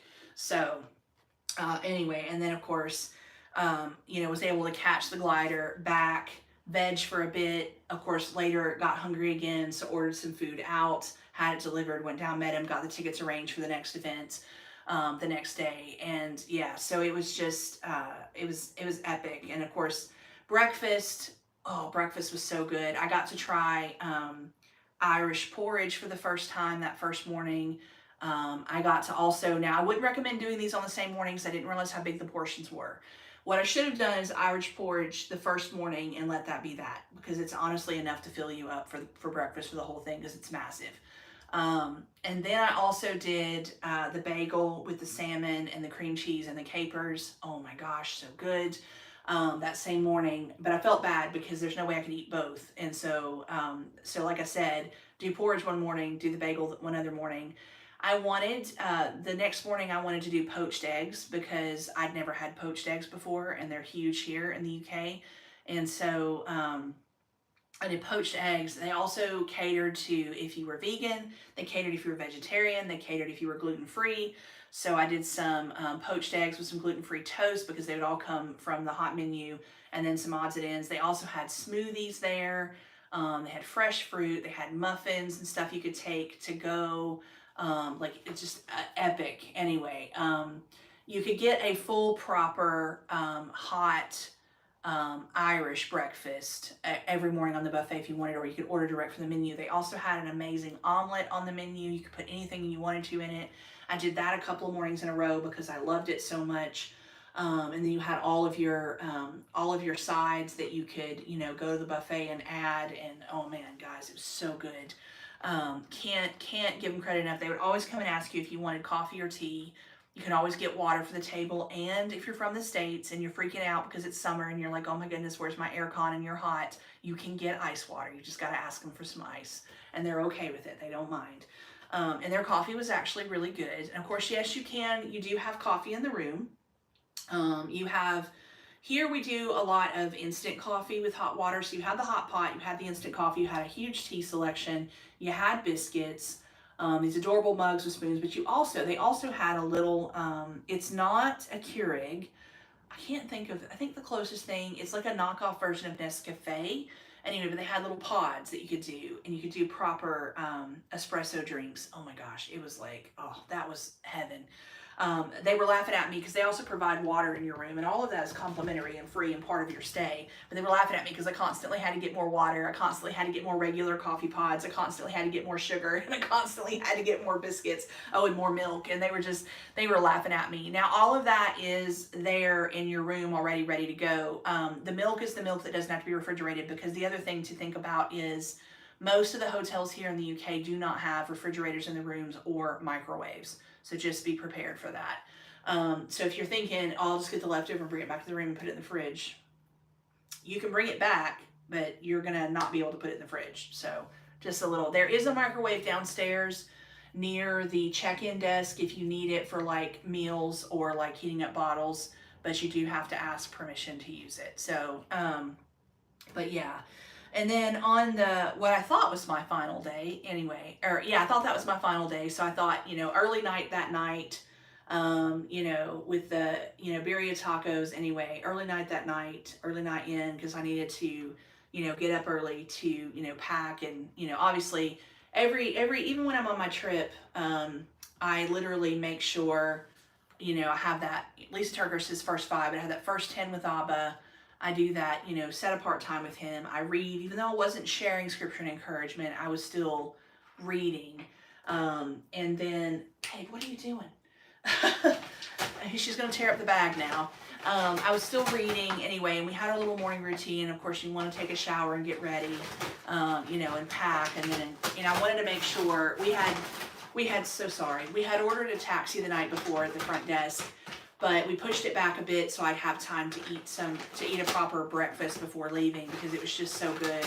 And then of course call the taxi after breakfast, because I had packed and done everything and brought everything down and checked out and everything, and they just watched my stuff so I wouldn't have to take it to breakfast. And they, because they do that for people all the time. And got the taxi, got to the airport. This guy wasn't as chatty. I will say this guy wasn't as chatty. Now, I did, even though I was taking a break from, thank you, because I was like, please don't do that right now. She loves paper, that's a little bit, and she loves to shred it, but like that's really not a good background noise right now. Anyway, um, what was I gonna say? This trip, because I again had felt so alone and so lonely and so isolated because of their focus on everybody has to be a couple throughout the whole city, but also because Matt would have loved it. I was really missing Matt. You know, you never know how it's going to go sometimes near a birthday. You know, you don't know what's going to hit you with the grief anyway. And of course, also the first night I was there, I forgot to tell you, I started watching Titanic because, you know, you have to watch the movie while you're there. I finished it on the last night, and of course, I did watch his recommendation of the one that came out in 43 while I was there as well. And I watched all the stuff on their info channel until it went back around again to where I started. So I did do that while I was there. Because I didn't really have access to anything that I really watched necessarily. I had access to a couple of things, but not as many things as I would if I were here. And to be fair, until the extra, which we'll get there, I didn't even know the TV had another channel besides the Titanic channel, because that's how much I don't watch TV in my room when I'm on a trip. So anyway, but because of that, I was keeping in touch more with friends and family on WhatsApp, and so I was also reaching out to them for prayer and support, encouragement, uplifting, that sort of thing. So I was in touch more than I would have been on most trips. Um, but you know, this guy, this taxi guy, really wasn't chatty at all. Especially once because they always want to know where you're from. They always want to know why you're here, and they always want to know, like, you know, why you're here, like not just in Belfast, Ireland, but like relocated. And like when I was honest and gave him the answer, obviously that's not his cup of tea because he shut right down. And so I was like, well, you know, you're not everybody's going to receive it well. And I know that because I've been through that more than once. And unfortunately, we'll continue to go through that. So I was just like, well, you know, but I was still friendly and I was still chatty and I was still trying to think of things to ask him because, you know, that's why I'm here. And so got him taken care of, got dropped off, got to go in. And because we had pushed the taxi back so I could eat, by the time I got there, there was there was a line all the way to the door, and I thought, oh my goodness, but that line was for security. So I finally figured that out, got over to Aer Lingus. But I will say this, there's those little zigzag things they do for the line, right? It was full all the way to where it was out into the lobby, and I was like, dang. So I was like, well, and then I kept checking time and I kept checking what it said on the app. And I was like, because that's the other thing I didn't get to say earlier, which I shared in yesterday's video, but I had been checking the app for booking.nope every day of the trip to make sure my flight information was still the same. Now, in the middle of the week, it changed because initially it was early and then it changed. So I was relying on the app for booking.nope for that information. So anyway, but I was thankful because that it had changed because they gave me, I got to sleep a little bit longer. I got to eat breakfast. I got to push the taxi back. I got to get there later. It was fine. I was okay with that. So anyway, so I get through the queue, and you've heard some of this if you saw yesterday's video. I get through the queue. I get up there finally, and there's no issue with my passport or anything like that. It wasn't that. But the guy said, oh, I'm really, first he said, and I shared this yesterday. First he said, oh, I'm sorry, your flight's been canceled. And I was like, what? And I showed him the app and I showed him where it said it was still active and still on time. And he said, no. And then he, you know, did the thing. And of course he was frazzled because Aer Lingus didn't have enough people to get those people in. And so they were like, I think 1 or 2 people down anyway. And so then he does his thing and he said, well, actually, your flight already left this morning at this time. And I'm like, what? And I'm like showing him my app and he's showing me, you know, and I'm like, okay. And he's like, you need to call booking.nope and tell them it's their fault, not ours. I shared a lot of that in yesterday's video, but I will go over it again in this video just because it is part of the overview. So anyway, so I get out of line and because I don't want to hold everybody else up. So I go and I call booking.nope. And booking.nope tells me that it is Aer Lingus' fault. So then I get back in line, get back to the guy, tell him what booking.nope said, and he's like, no, it's not us, it's them. He's like, you need to call them again.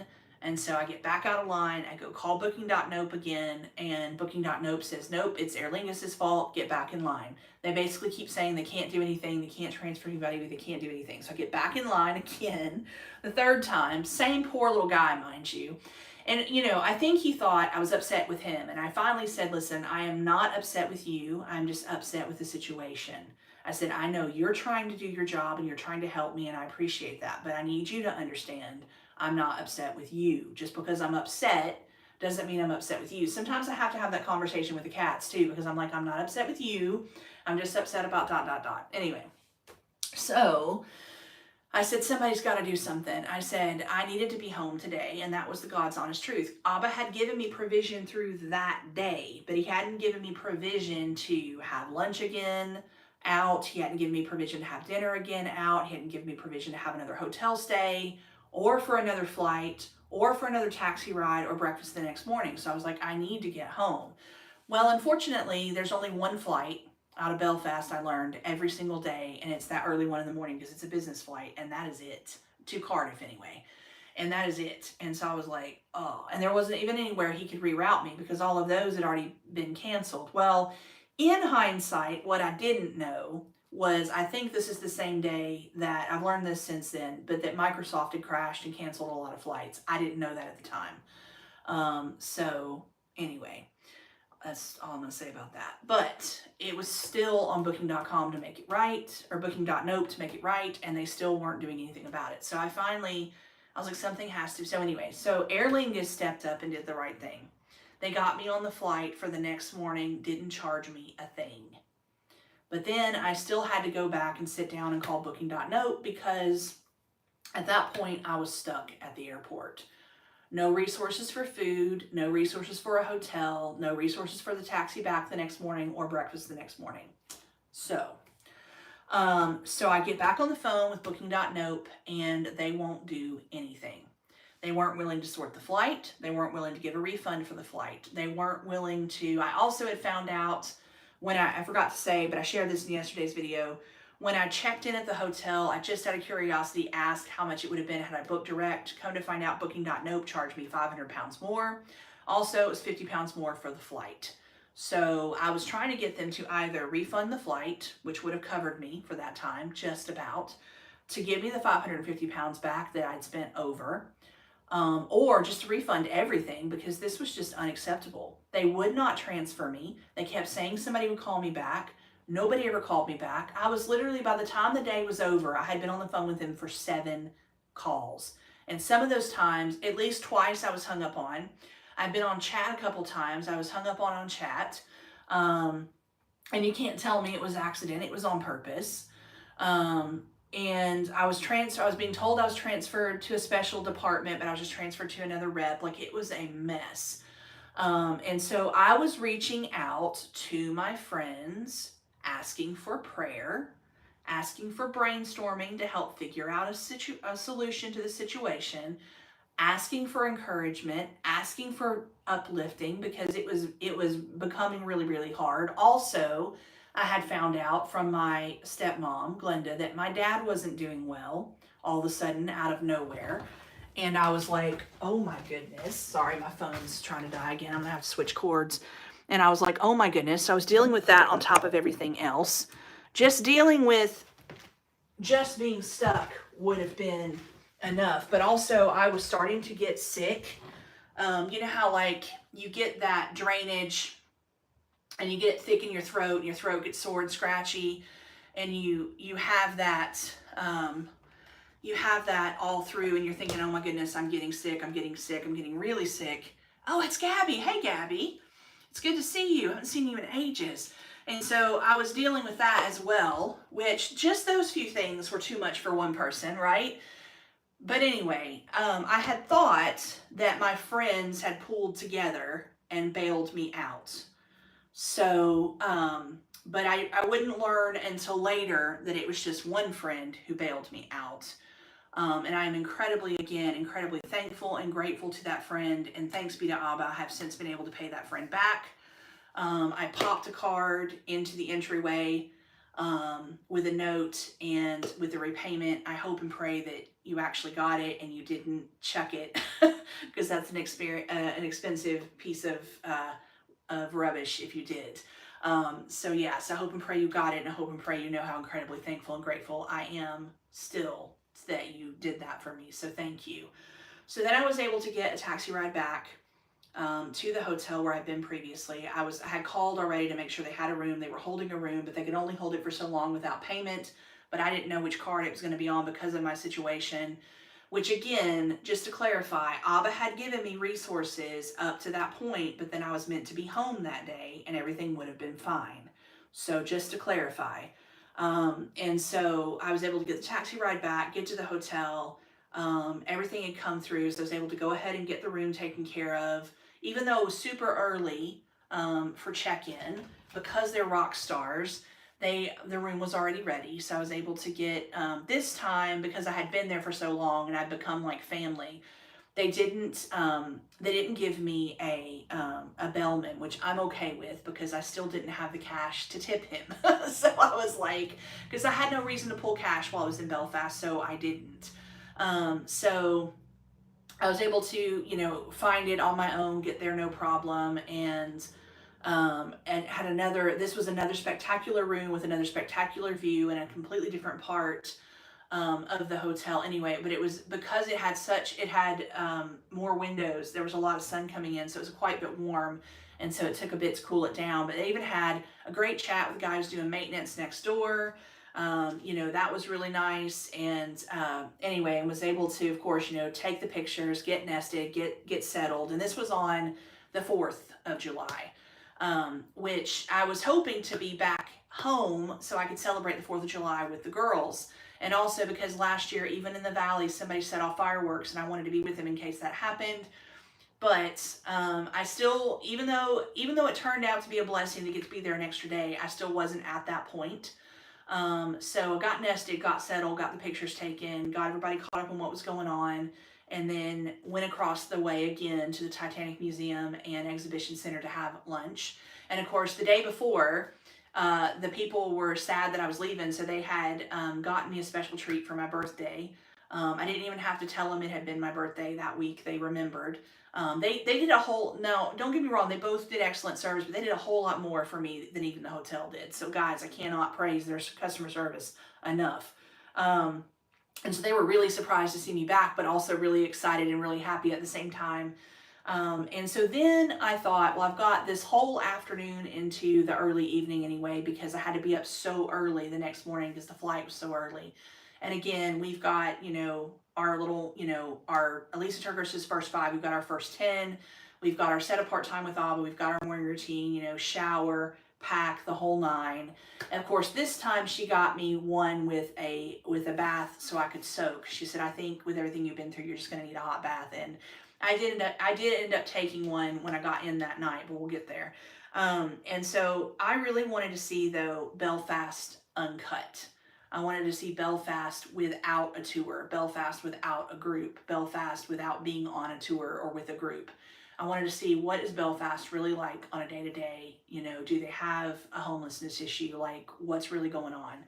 And so I just decided, Abba and I, that afternoon to just go explore Belfast, just the two of us. And so I did. And to be fair, guys, after lunch, I finally started to settle down and calm down and be thankful for an extra day because it was beautiful. And I didn't really focus so much on the 4th of July because there wasn't really any way to do that there. And I thought, well, I'm here. I might as well focus on, being here. So I literally caught the glider again. And, again, I felt completely safe and secure. No issues, no concerns, no stress, no worry as far as that goes. Just being myself. And I even did go places where the tour guide said, don't go by yourself. And there was no issue. Again, no issue at all. Felt safe, felt secure, no issue with that. They come to find out they do have a small homelessness issue, but where they take you on the tours, they don't show you that. And of course, the one person I did encounter sleeping on the street under a sheet or blanket, I didn't want to wake them up because they were really dead to the world asleep. But I did pray for them because, I know you're probably thinking, well, why didn't you do something else? Also, you got to think I was on limited resources as well because I didn't even have the resources before if it hadn't been for my friends. So I had to think about that as well. So, but I did get to go explore, and I did go do some like window shopping, if you will. Like a couple places I just looked in windows. You know, I'd never been to a Waterstones yet, which is like the UK version of Barnes and Noble. Sorry, not Books a Million. And so I wanted to go check that out. And so I went and I browsed around, and I was going to ask to see if they had my friends who are authors books from the States, but I didn't even get a chance to ask because I overheard her saying to someone else it's really hard for her to get books from American authors in at that particular shop. So I thought, right, but I'd never been to a Waterstones before, period. Because before I left, I was like, oh goodness, do they have anything equivalent to Barnes and Noble? Because when I was in the States, I loved Barnes and Noble. And so I was like, but I'd never been to one yet. It's much smaller, and it's much more like a boho chic, setup. And it was over 2 stories. They did have a cafe, but of course, because of limited resources, I didn't do any of that. Obviously, I didn't get anything. But I went and I walked around and looked around a couple of the places I'd wanted to look. On our walking tour, we had passed, and no judgment on this, but we had passed a Starbucks previously, and I just kind of wanted to peek in. I wasn't necessarily going to get anything, but they were already closed. And so a couple of the places I'd seen on the tour that we didn't get to stop, I was like, I want to go check that out. And so that's how I spent my afternoon. And I walked back through all the sites that we had been on all the different tours until I got back to the Bluefish and where the taqueria was. And of course, that's when I was like, right, early dinner because early night. So got that. And of course, again, because she's affordable, that was also when I didn't have enough resources left to get. I just wanted a regular Coke. I already had water with me. She didn't have it. She had the, I forgot what it's called. It starts with a J, but it was the Mexican cola. But it literally, a Coke was, I think, £1. And this Mexican cola was £3.50. And I just didn't have it. I said, well, never mind. I said, I can't get it. And she just gave it to me, which I thought was really sweet. Because if you've ever had Mexican food, you need more than just water to wash it down, especially a beef birria. Anyway, they were epic. They gave me extra bits this time, which were even better. So I was like, listen, I'll take whatever you want to give me. And she wasn't busy, so that's when we got to have our chat anyway. And of course, it was windy and having to fight the seagulls, but it was also beautiful at the same time, and it was so good. And anyway, and what a note to end on, And there was, of course, the seagulls. You have to, and the seagulls in the States, by the way, are tiny compared to the seagulls in the UK. Birds in general in the States are tiny to the birds in the UK. The birds in the UK are on like bird grow. They're massive. Like recently, there's been a little bit. There's been a bird outside the window that looks a lot like a hummingbird, but it's too big. And I'm like, it can't, but it is a hummingbird because it's a hummingbird UK size with bird grow. And because I've been thinking about, like, my Aunt Gloria loved hummingbirds, and I've been thinking about it anyway. And I was like, oh, it is a hummingbird. It's just massive. Because in the States, they're tiny. Here, they're like huge. Anyway, all the birds are that way. Don't get freaked out if you do come across. It is the way it is. But anyway, so I was like, oh man. So anyway, so there was one little guy sat there who looked like he might be homeless, but at the same time, he was just living his life. He was happy. He didn't look like he really wanted anybody to bother him. So again, I just prayed for him. Again, I couldn't really financially do anything for him because I was on limited resources as it was. And also, I had been given that resources from a friend to be able to get lunch that day, get dinner that night, have the hotel stay, breakfast the next morning, and the taxi rides. So like I couldn't really use it for anything else. And it just covered all of that. And so just because of the room. And the room, honestly, if I'd stayed anywhere, regardless of it being the Titanic Hotel, which I wanted to stay because I knew them, it was comfort, I was not going to be stressed. I didn't need the stress of staying somewhere I didn't know, in a part of town I didn't know, with people I didn't know. I was already going through too much, and I was barely handling it and holding it together because a person can only handle so much. And so even if I'd stayed anywhere else that night, it would have been that much because it was last minute. So and I was just thankful that they could squeeze me in because that was the other thing. And then I found out from one of my night shift people, they were like, well, you should have reached out to me because we could have actually hooked you up for free. But I didn't know that. And I didn't know how to get in touch with her. So for future stays, she's given me her card and she's given me a discount. And I'm like, yay, thank you, Abba. So for the next morning, we had to order the taxi really early. So like literally, you know me, I'm a night owl by nature. I don't get to bed early. It's really hard for me. So I struggled that night because I had so much going on. I needed to unwind, but also I had to get up at like 2 o'clock something in the morning. So like, which is also not normal or natural for anybody. So that night when I got back, I did take a soak in the tub, which was very nice. I also went ahead and took a shower that night because I had discovered with that time frame that night before that my tub and my shower were really noisy. And so I thought, oh, I don't want to do that to my poor neighbors at the wee hours in the morning. So and of course, just like I do here at 11, I try to be quieter out of respect for my neighbors. And anyway, so I was just like, I'll just, yeah, take a soak and then take a shower the night before and then just refresh everything in the morning. So, but we got up at like 2 something in the morning. Did, of course, Lisa Turkers' first 5. We did our first 10, set apart time with Abba, like our little morning routine.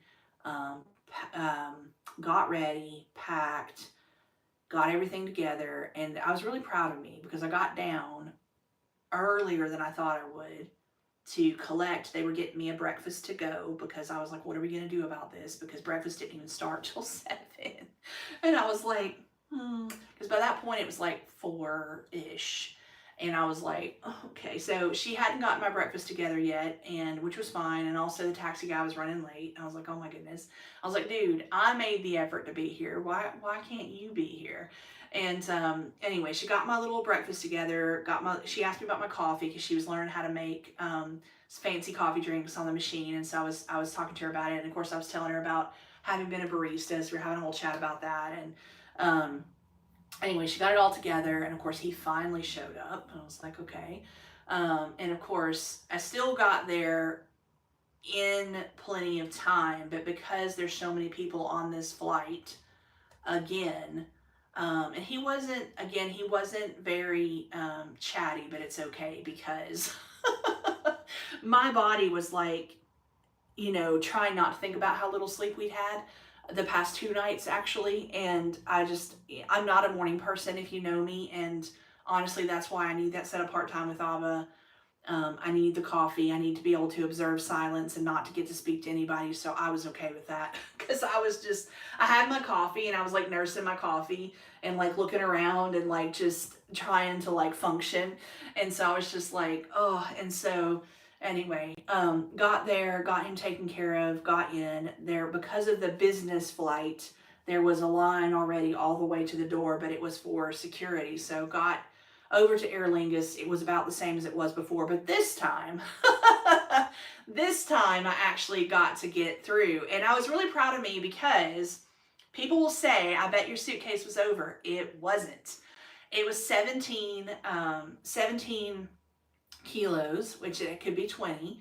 And then when I came back, it was 17. Initially it was 17.1 and then it was 17.3. So it wasn't over. I didn't have to pay more for it. So I was like, yes. Anyway, so then I got through that, got through security. Now security it was the same process, but it was packed because of all the people leaving. So that was a very slow moving process, but finally got through, finally got everything done. I was also so tired and so out of it, I forgot to take my boots off. So they had to send me back to take my boots off, to put them in a tray. And I was just like, if you only knew, I literally felt like a zombie, or like we say in the States, death on a cracker or death on a biscuit, but not like a biscuit here. Biscuits here are sweet, there biscuits are savory. Anyway, I was just barely, and I was just like, oh. And so I know they were probably thinking, like, what is going on with her? But they didn't know I hadn't had sleep 2 nights in a row. And also I was getting sicker, and I was just like, plus I was dealing with everything else that I was dealing with at that point. And I was just like, oh my goodness. And so anyway, so finally got through security, finally got to the other side, of course, find the duty-free shop, get some water. Also, they had, like I said, they had given me a packed breakfast, but it wasn't going to be enough to sustain me. So I was looking for something that was going to be a bit more, because I knew that they would not have that provision on the plane. And also, again, you have to pay for what's on the plane. So I was looking for that for like a more substantial breakfast because I was starving. And so got that figured out, was trying to figure out how to get to my gate. Also, my other priority before that was the loo anyway. So I finally figured out how to get to my gate, but then they hadn't decided which gate it was going to be yet. So I was asking people, and they said, just, stay put. They'll make the announcement, da da da. Thankfully, where I was stay put was right next to, and this is Abba, honestly, because I had no clue. But thankfully, where I was stay put was right next to where we were going to form the line. So again, had to wait for seat number and whatnot. But this, I had the same number, but on the other side. But this time, unfortunately, I had a guy sat next to me, and oh my goodness, you would have thought that, like, he interrogated me about the fact that that was actually my seat. Like, I had to show him my ticket and prove to him that I was sat there.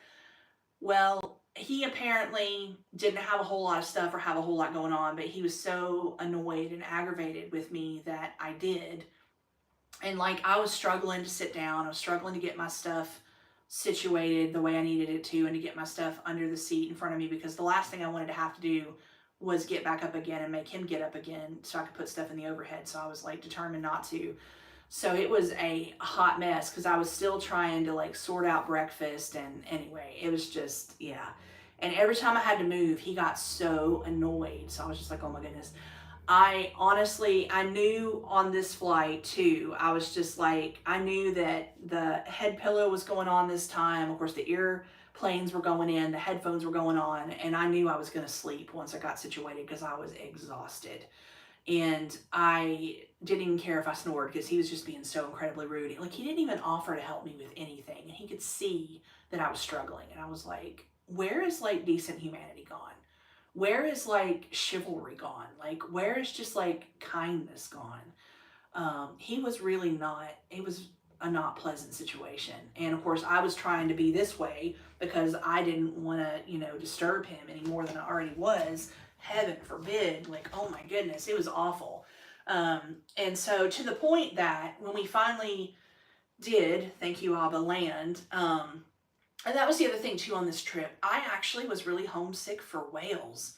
And I was homesick to be with the girls and to be back and to be with, my church community and my friends. And I was just really like homesick for all of that. And so like, I just couldn't wait to get back into all of that. And so that was really hard too. But like, to the point that once I did get everything together and was trying to get up, he didn't want to let me, like, he didn't want to let me out. He didn't want to let, like, he was already standing, but he didn't want to like let me out, let me stand. So like, I kind of sort of had to like force my way through so I could stand up, because I had been in a pretzel for like so long. And I was like, dude, what is your deal? Like, I didn't say it, but I was just like, no, I was like, I'm coming out, and because I had to stand, I had to unpretzel, and I was just like, and he just was not. I was just like, dude, if you're gonna be this way on a flight, then book 2 seats, honestly, because like, oh my gosh.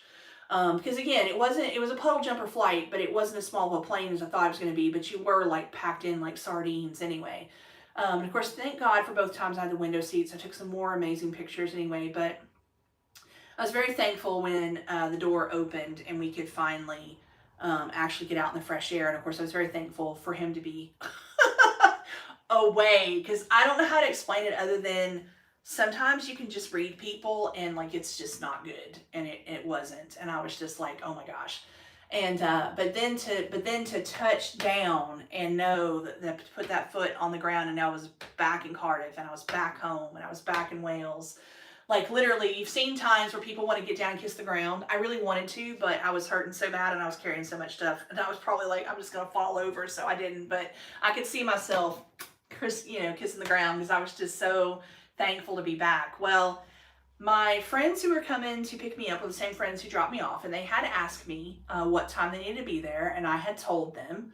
However, so of course, we go through and everything, and it's such a small airport, you're actually out on the tarmac, and of course you walk back through, there's the loos. Everybody and their brother needed one because not everybody wanted to use the tiny one on the plane, and of course, we got to wait for luggage and everything, so we do all that, we come back through, and you know, they had asked me what time they should be there, so I thought they were going to be there when I got there, but they weren't. And so I got to sit and wait and wait and wait and wait and wait for a really long time. And I saw all the people coming and going, and I was like, oh my goodness. And at one point, there's a flight that came in from Egypt, and there was this little girl, and she was singing some song that, anyway, probably cool where they're from, but it was just, I didn't have a nerve to handle it. And so I put my noise cancellation headphones on and I started playing my music again because I was just like, I'm not going to make it without these. Also, I had to move because where I was sat initially, there was a draft from the front door. Everybody was going out to smoke, and I couldn't, you know, I'm allergic to cigarette smoke. I have asthma. I couldn't breathe, and I was already sick, and so it's making me cough more, which when you're traveling really freaks people out because they always think it's the Rona, especially here. And so I was just like, oh, so I moved. Also, I had to charge my phone, so that was another good reason to move. And so just kind of sat in my little corner minding my own business. And then of course the guy who services that machine had to come service it, so I had to move a bit. And I moved a little bit, but not too much, because I was just like, dude, I'm charging my phone. I was like, I'm sorry, I've got to keep it charged because I'm in communication with my friends. And anyway, it was ages, and finally she's like, well, we're finally just about ready. And then it was ages more, and then, okay, we're finally on our way. And I'm like, oh my goodness. And then it was going to be like 45 and change before they even got there. And I was just like, because when you're sick and you're exhausted and you've already been dealing with a lot of things, you just want to go home. You just want to go home, and you just want to love on your cats and crawl into bed and basically die. And so I was just like, I had asked them if I could make 2 stops before because I didn't want to have to get back out. However, anyway, I didn't know that I wasn't going to be able to do one of them, but that's another story. Anyway, so they finally got there. And of course, instead of messaging me, she tried to call me. Well, if you know me, you know my phone is on silent and it's on Do Not Disturb. Because I don't like it to make noise, and also it startles me. And I know you probably think that's funny, but when you're that tired, it's easy for everything to startle you. And so it took a bit for me to realize they were there. So of course I realized she was calling, not by coming through, but having to go check it. So then I just sent a message and said, are you here? Didn't hear anything. I said, well, I'll be out in a minute. It's going to take me a minute to pack it because I had to get everything back together. Anyway, got out there, and of course walked across. And of course they're all happy and hyper, and you know, they're all good. And I'm just like, I'm literally feeling like death on a cracker. I'm just like, you know, and of course I'm not really feeling conversational. I'm not really feeling like a whole lot of anything, and I'm just, you know, trying. And so anyway, we get everything situated and get in and get on our way. And they're okay with making the stops, which was great. But then they wanted to go by the cafe first, by Cafe Carrizo first. They said, you just want to come in for like a cup of tea. And I'm like, okay. And it wasn't that I wasn't grateful and appreciative. It's just I didn't feel like being that social, and I didn't feel like being around that many people because I was exhausted, I was tired, I was sick, I was dealing with a lot, and I was just like, oh no. Well, so anyway, so we went in anyway. So I ended up passing the cats twice without getting to come home, which confused the heck out of them. And so I had to so I was speaking to them because if I pass with my phone, it disarms my system. So I had to rearm it both times. And they were like, what's going on? So I was trying to talk to them and tell them, because that was the thing too. I was meant to be home the night before, that day before. And so I had the cat sitter tell them, but then I also had, you know, went on and told them myself, and they were having a hard time. I was having a hard time anyway. Because that was the other thing, was I was already going to be struggling when I got back to get my friends paid the petrol they needed and to pay the cat sitter, which I had let them know because I was just honest and on board about things. I'd also let them know that I'd had to get help to stay that extra day because Abba had not made provision for that. And so, anyway, and with some of the extra charges that anyway had affected all of that. So I was just like, oh, anyway. Well, they ended up treating me to a fancy coffee, a water, a full lunch, and dessert, which I was incredibly thankful for. Don't hear what I'm not saying. I really was grateful for that, but it was just hard because everybody expected me to be my upbeat, outgoing, like personable, loud self, and I just wasn't, because I was so sick and I was so tired and I was dealing with so much already at that point. Little did I know that I would get to deal with more, but we'll talk about more of that tomorrow. On tomorrow's live. But I was just like, oh my goodness. I was just like, I was literally like, oh, you know, like, and I felt bad for for my shout out to our worship leader, my friend Paul, because he was trying to have a serious conversation with me, and I was just so out of it.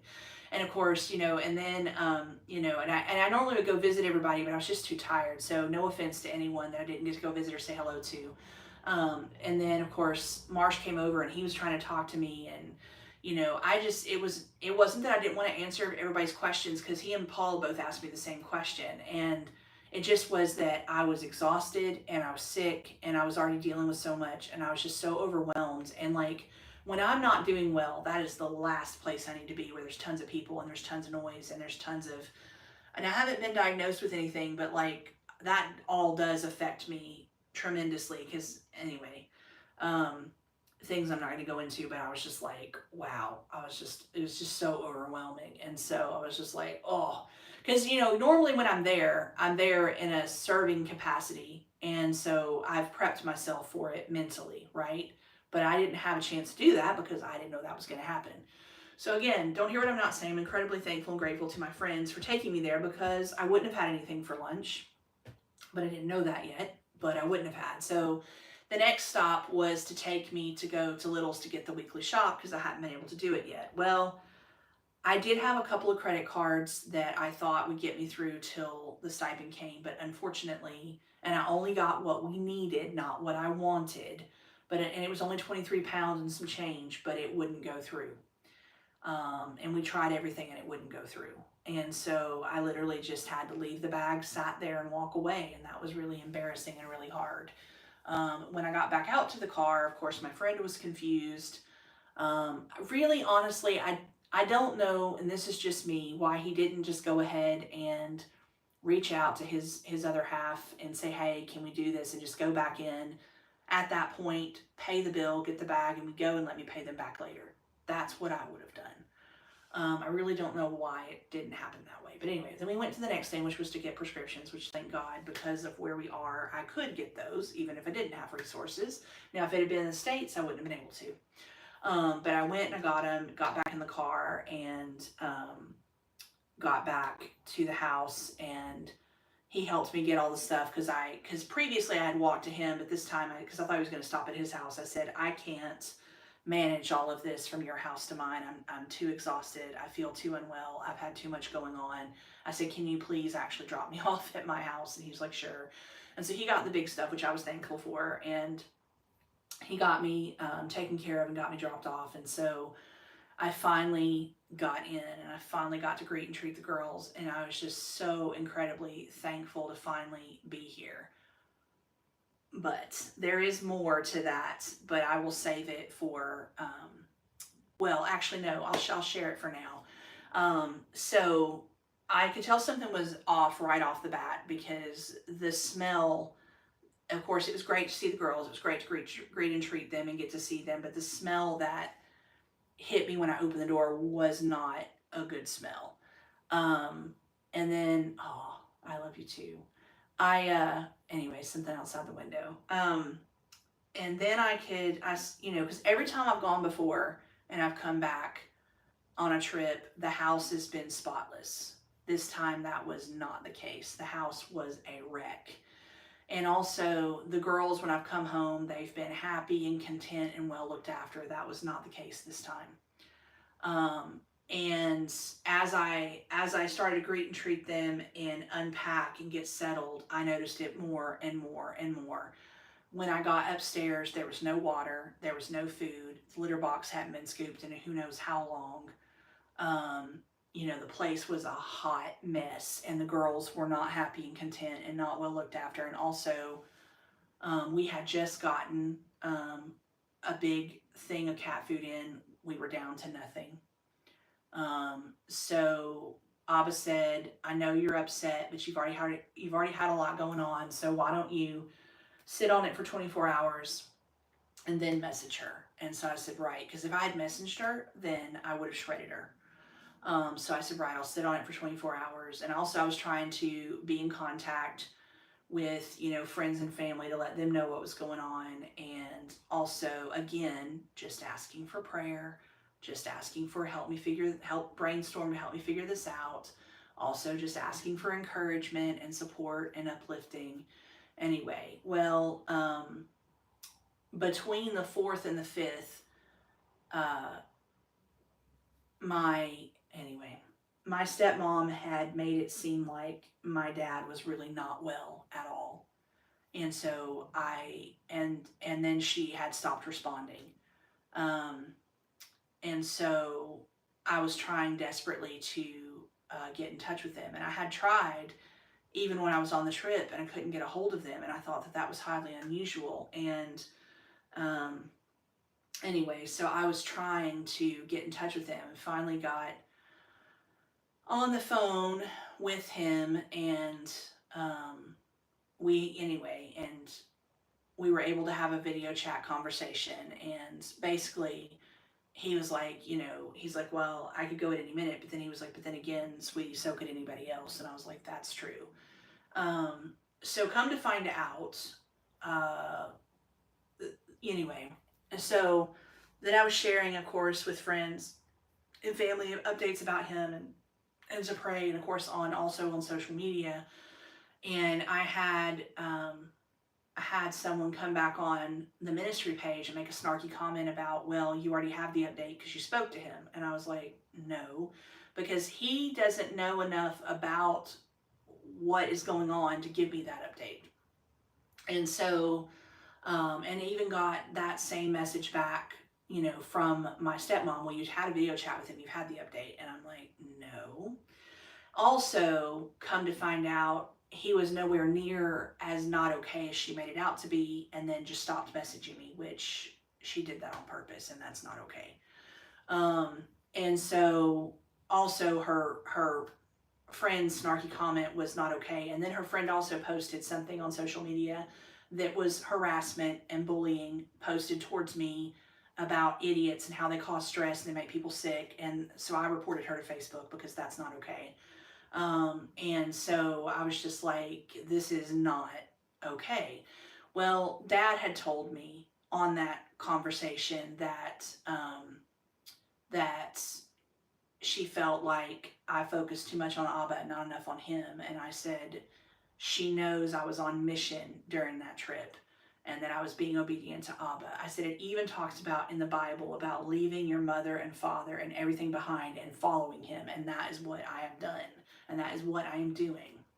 And I thought she understood before Dad did, but it's clear that she doesn't. So apparently, I found out she's been withholding information. She's been withholding conversation. Because Dad was like, I've got to keep things good between the two of you, because if I don't get to talk to you, because he doesn't know how to use the phone to get in touch with me on his own. So that was very upsetting when I was already exhausted. I was already sick. I was already struggling. Because I hadn't had a chance to speak to him when I wanted to, because I was just too wiped out to do so. And then she kept coming back with, do you want to speak to him? And I was like, well, if he's okay, I'm really too sick to do that right now. But then she kept making it be like he wasn't okay anyway. So during this time, I'm also trying to, so I also was dealing with the whole thing with my now ex cat sitter. So I was also trying to, so I had sent her the following day a very calm, very thought out message, which she did not receive well, did not handle well. But the proper and appropriate response to that would have been, whether she's professional or not, would have been, I'm sorry that you feel that way. For my part, I am sorry. I'll try to do better next time. When I come to get my payment, my gift, could you please show me what you're talking about? That's all that had to be done. Oh my goodness, y'all. She started calling me. She tried to come by. The blind wouldn't even open yet. I was still in my PJs, which I don't show to anybody, the ones I sleep in. And I was like, I tried to answer the door, but she's back in the car and she's on the phone. You should have seen her face. And I was just like, And so I just shut everything back up. And all she wanted to do was come get my face and come and yell at me. That's all she wanted to do. Also, when I had gotten home that afternoon on the 5th, I got a very disturbing message, which we'll talk about that more tomorrow, from someone at church anyway. So we'll talk about that more tomorrow though. But I was dealing with that, and then I was dealing with that message. I was just dealing with incredibly too much. Also, at this point, Booking.Nope had done nothing, which meant that I also got to make, and I shared about this yesterday, that hour-long phone call to my bank in the States, about canceling, about disputing those charges and also doing stop payment, and also which meant to cancel the card and reorder a card. Anyway, also following that, I was trying to, because we had no food in the house and I didn't have the resources to initially to order anything, even like for delivery. And so I was also trying to get it arranged for some groceries to be delivered so we'd have something. And so I had been on the thing with Tesco for 2 days in a row trying to order online. Never had an issue prior. Was also on the phone with my bank for 3 days in a row trying to deal with that. Was also trying to order from Morrison's 2 days in a row. Wouldn't go through. And so we had nothing. And so I was desperate for food. So I was trying to reach out to get help for that. Again, just reaching out to friends, asking for prayer, asking for brainstorming, asking for help to try to figure things out, asking for encouragement, asking for support, asking for, to be uplifted anyway. But also being human, not being perfect, not having it all together, having her story, my history, my testimony anyway. And it is okay to not be okay, but apparently some people don't agree with that anyway. And there is only so much a person can take, and when it keeps building and building and building and building, it's understandable that someone's not going to be okay. It's understandable that someone's going to have a wobble anyway.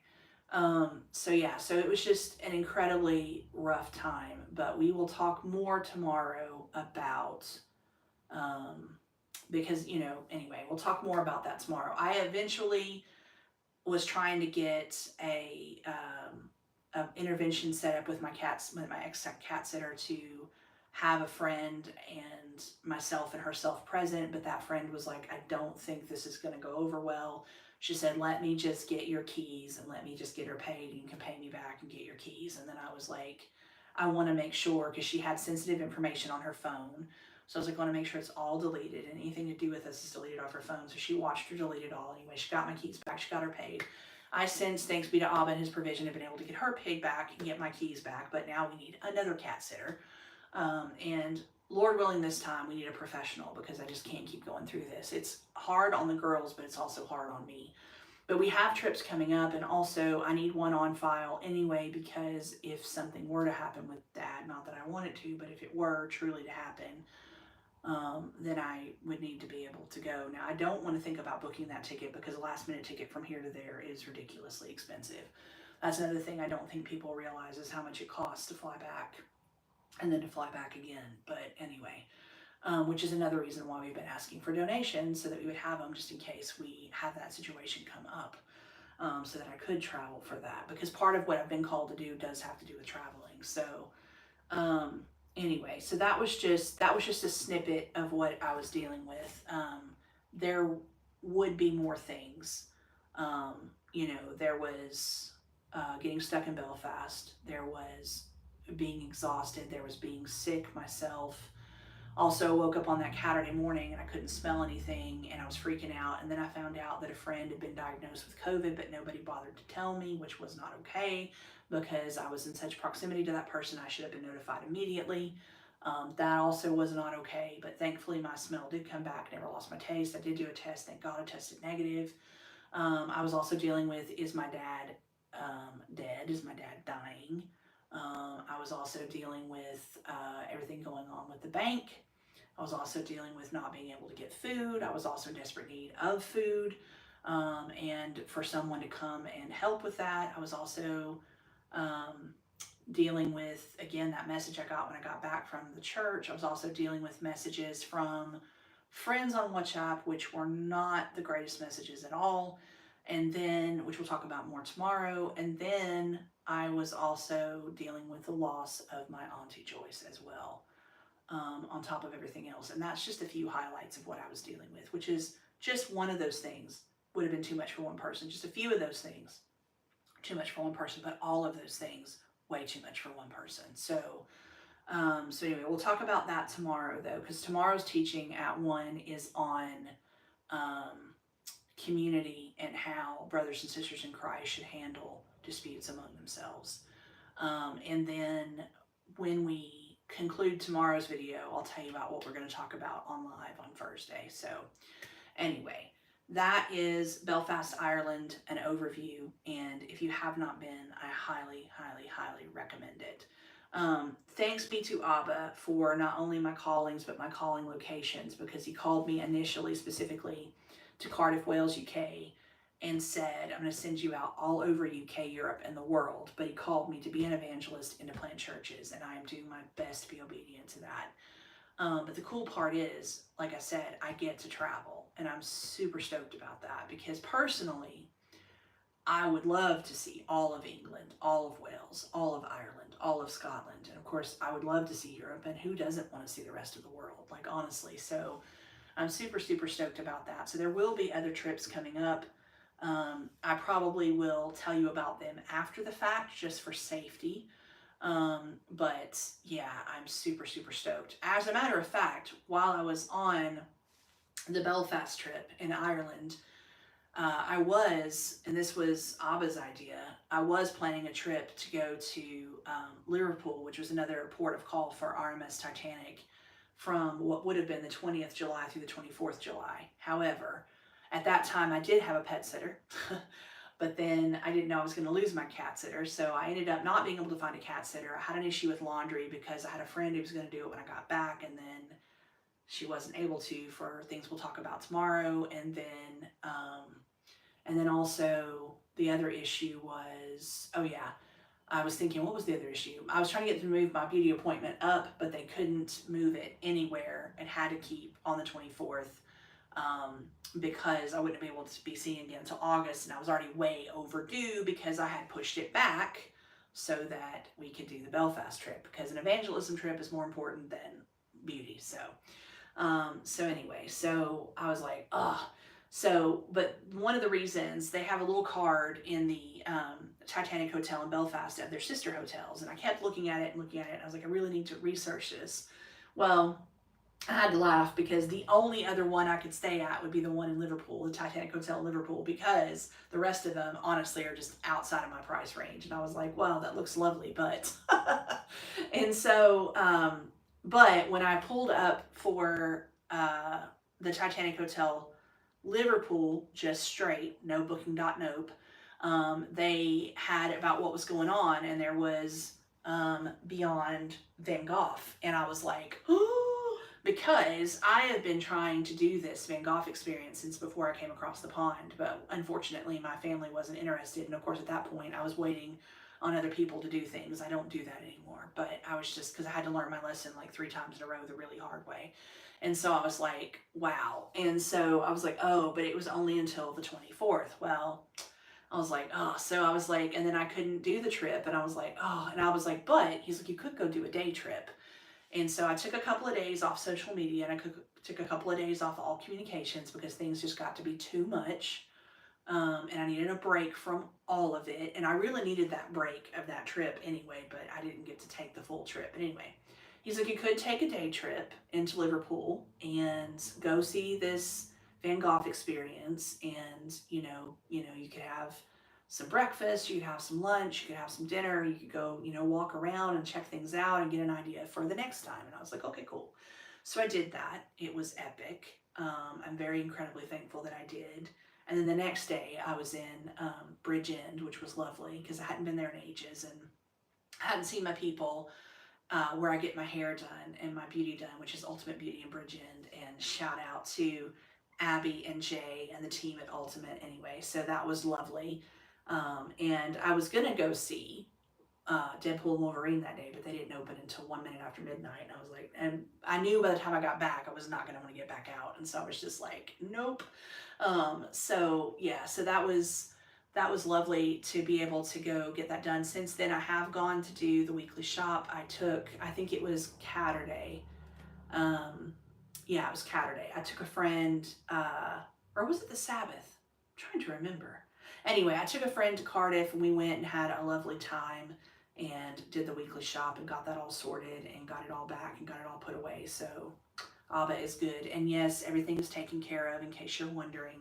I didn't leave out the important stuff, and we do still have a bit left over, so thank you, Abba, because it doesn't always happen. That isn't always the case. So, Anyway, but Abba is good because he has answered every prayer. He has opened every door. He's provided all the provision. So thank you, Abba. And I came across an amazing, amazing, amazing little pizza place there in Liverpool. If you're there, check out Rudy's. Man, it's awesome. And the gang there is awesome. So anyway, there were a few more things I wanted to get, but and of course I did do a VIP ticket. And of course I did this I did it direct. I didn't use booking.nope. I did a VIP ticket because you could set a time, but you could also go either 2 hours ahead or 2 hours behind, or you could go anytime. And so I thought that'd be good in case of leaving later or traffic or whatever. And also you got to skip the queue. You also got given a free gift. And so I got this amazing bag and an amazing print, which I didn't look at until a couple days ago anyway. And I'm very incredibly thankful for that. I also got a postcard. Anyway, it was funny though, because they did sell me a display item, and then later they told me they couldn't sell me a display item after that because I was asking about something else. But anyway, but the guy kept giving me a hard time. He's like, everything's sold out because it closes tomorrow. And I'm like, yes, I know, but I just found out about it on my previous trip. So anyway, but I'm glad I finally got to do it because I've waited a really long time to do that as well. And it was quite lovely. So anyway, now tomorrow, Saturday at 1 p.m., we're going to talk about community and how brothers and sisters in Christ should resolve conflict. And then at the end of the video tomorrow, I'll talk about what we're going to talk about on Thursday on live. So I think that's everything. We've had a few people hopping on and off on Facebook, so thank you guys. We even had a person watching on YouTube. That never happens. I don't know who you were because you didn't let me see who you were, but thank you for tuning in. Anyway, we're going to do the awkward, weird sign off now, so it always takes a bit, but just bear with me and we'll get signed off. And thanks for tuning in. And listen, if there's anywhere that you feel led to go or travel yourself, just go. Honestly, like go. Make the plan now. Plan the trip anywhere in the world. Go do it. All right, guys. Thank you, Instagram. Thank you so much. Take care, guys. Love you guys. See you tomorrow, 1 p.m. BST, British Standard Time, UK time. British Summer Time. Sorry, I was thinking about Stateside Standard Time. Anyway, for community and how brothers and sisters in Christ should deal with conflict. All right, take care, guys. God bless. Peace out. Bye for now. Okay. Save, or share, rather. Why is it not? It took ages for it to come across. I was like, come on. Oh yeah, let me just use this. Hang on, guys. I gotta put a title on it again. Even though it asked me for that in the beginning, I don't know why it keeps asking me over and over again, but it does. Also, I'm typing with no glasses, which isn't a good idea because I really can't see, but it's okay. All right, that is coming. So let's get that back down there. And of course, I'm gonna have to charge everything. All right, let's see. All right, YouTube peeps, thank you so much for tuning in. And for whoever tuned in live, thank you, because that never ever happens. Again, remember, we'll be back on tomorrow, 1 p.m. Saturday, British summertime, UK time. And it'll be about community, and it'll be about how we're supposed to deal with conflict as brothers and sisters in Christ. All right, take care, guys. God bless. Peace out. See you guys later. Bye for now. Bye.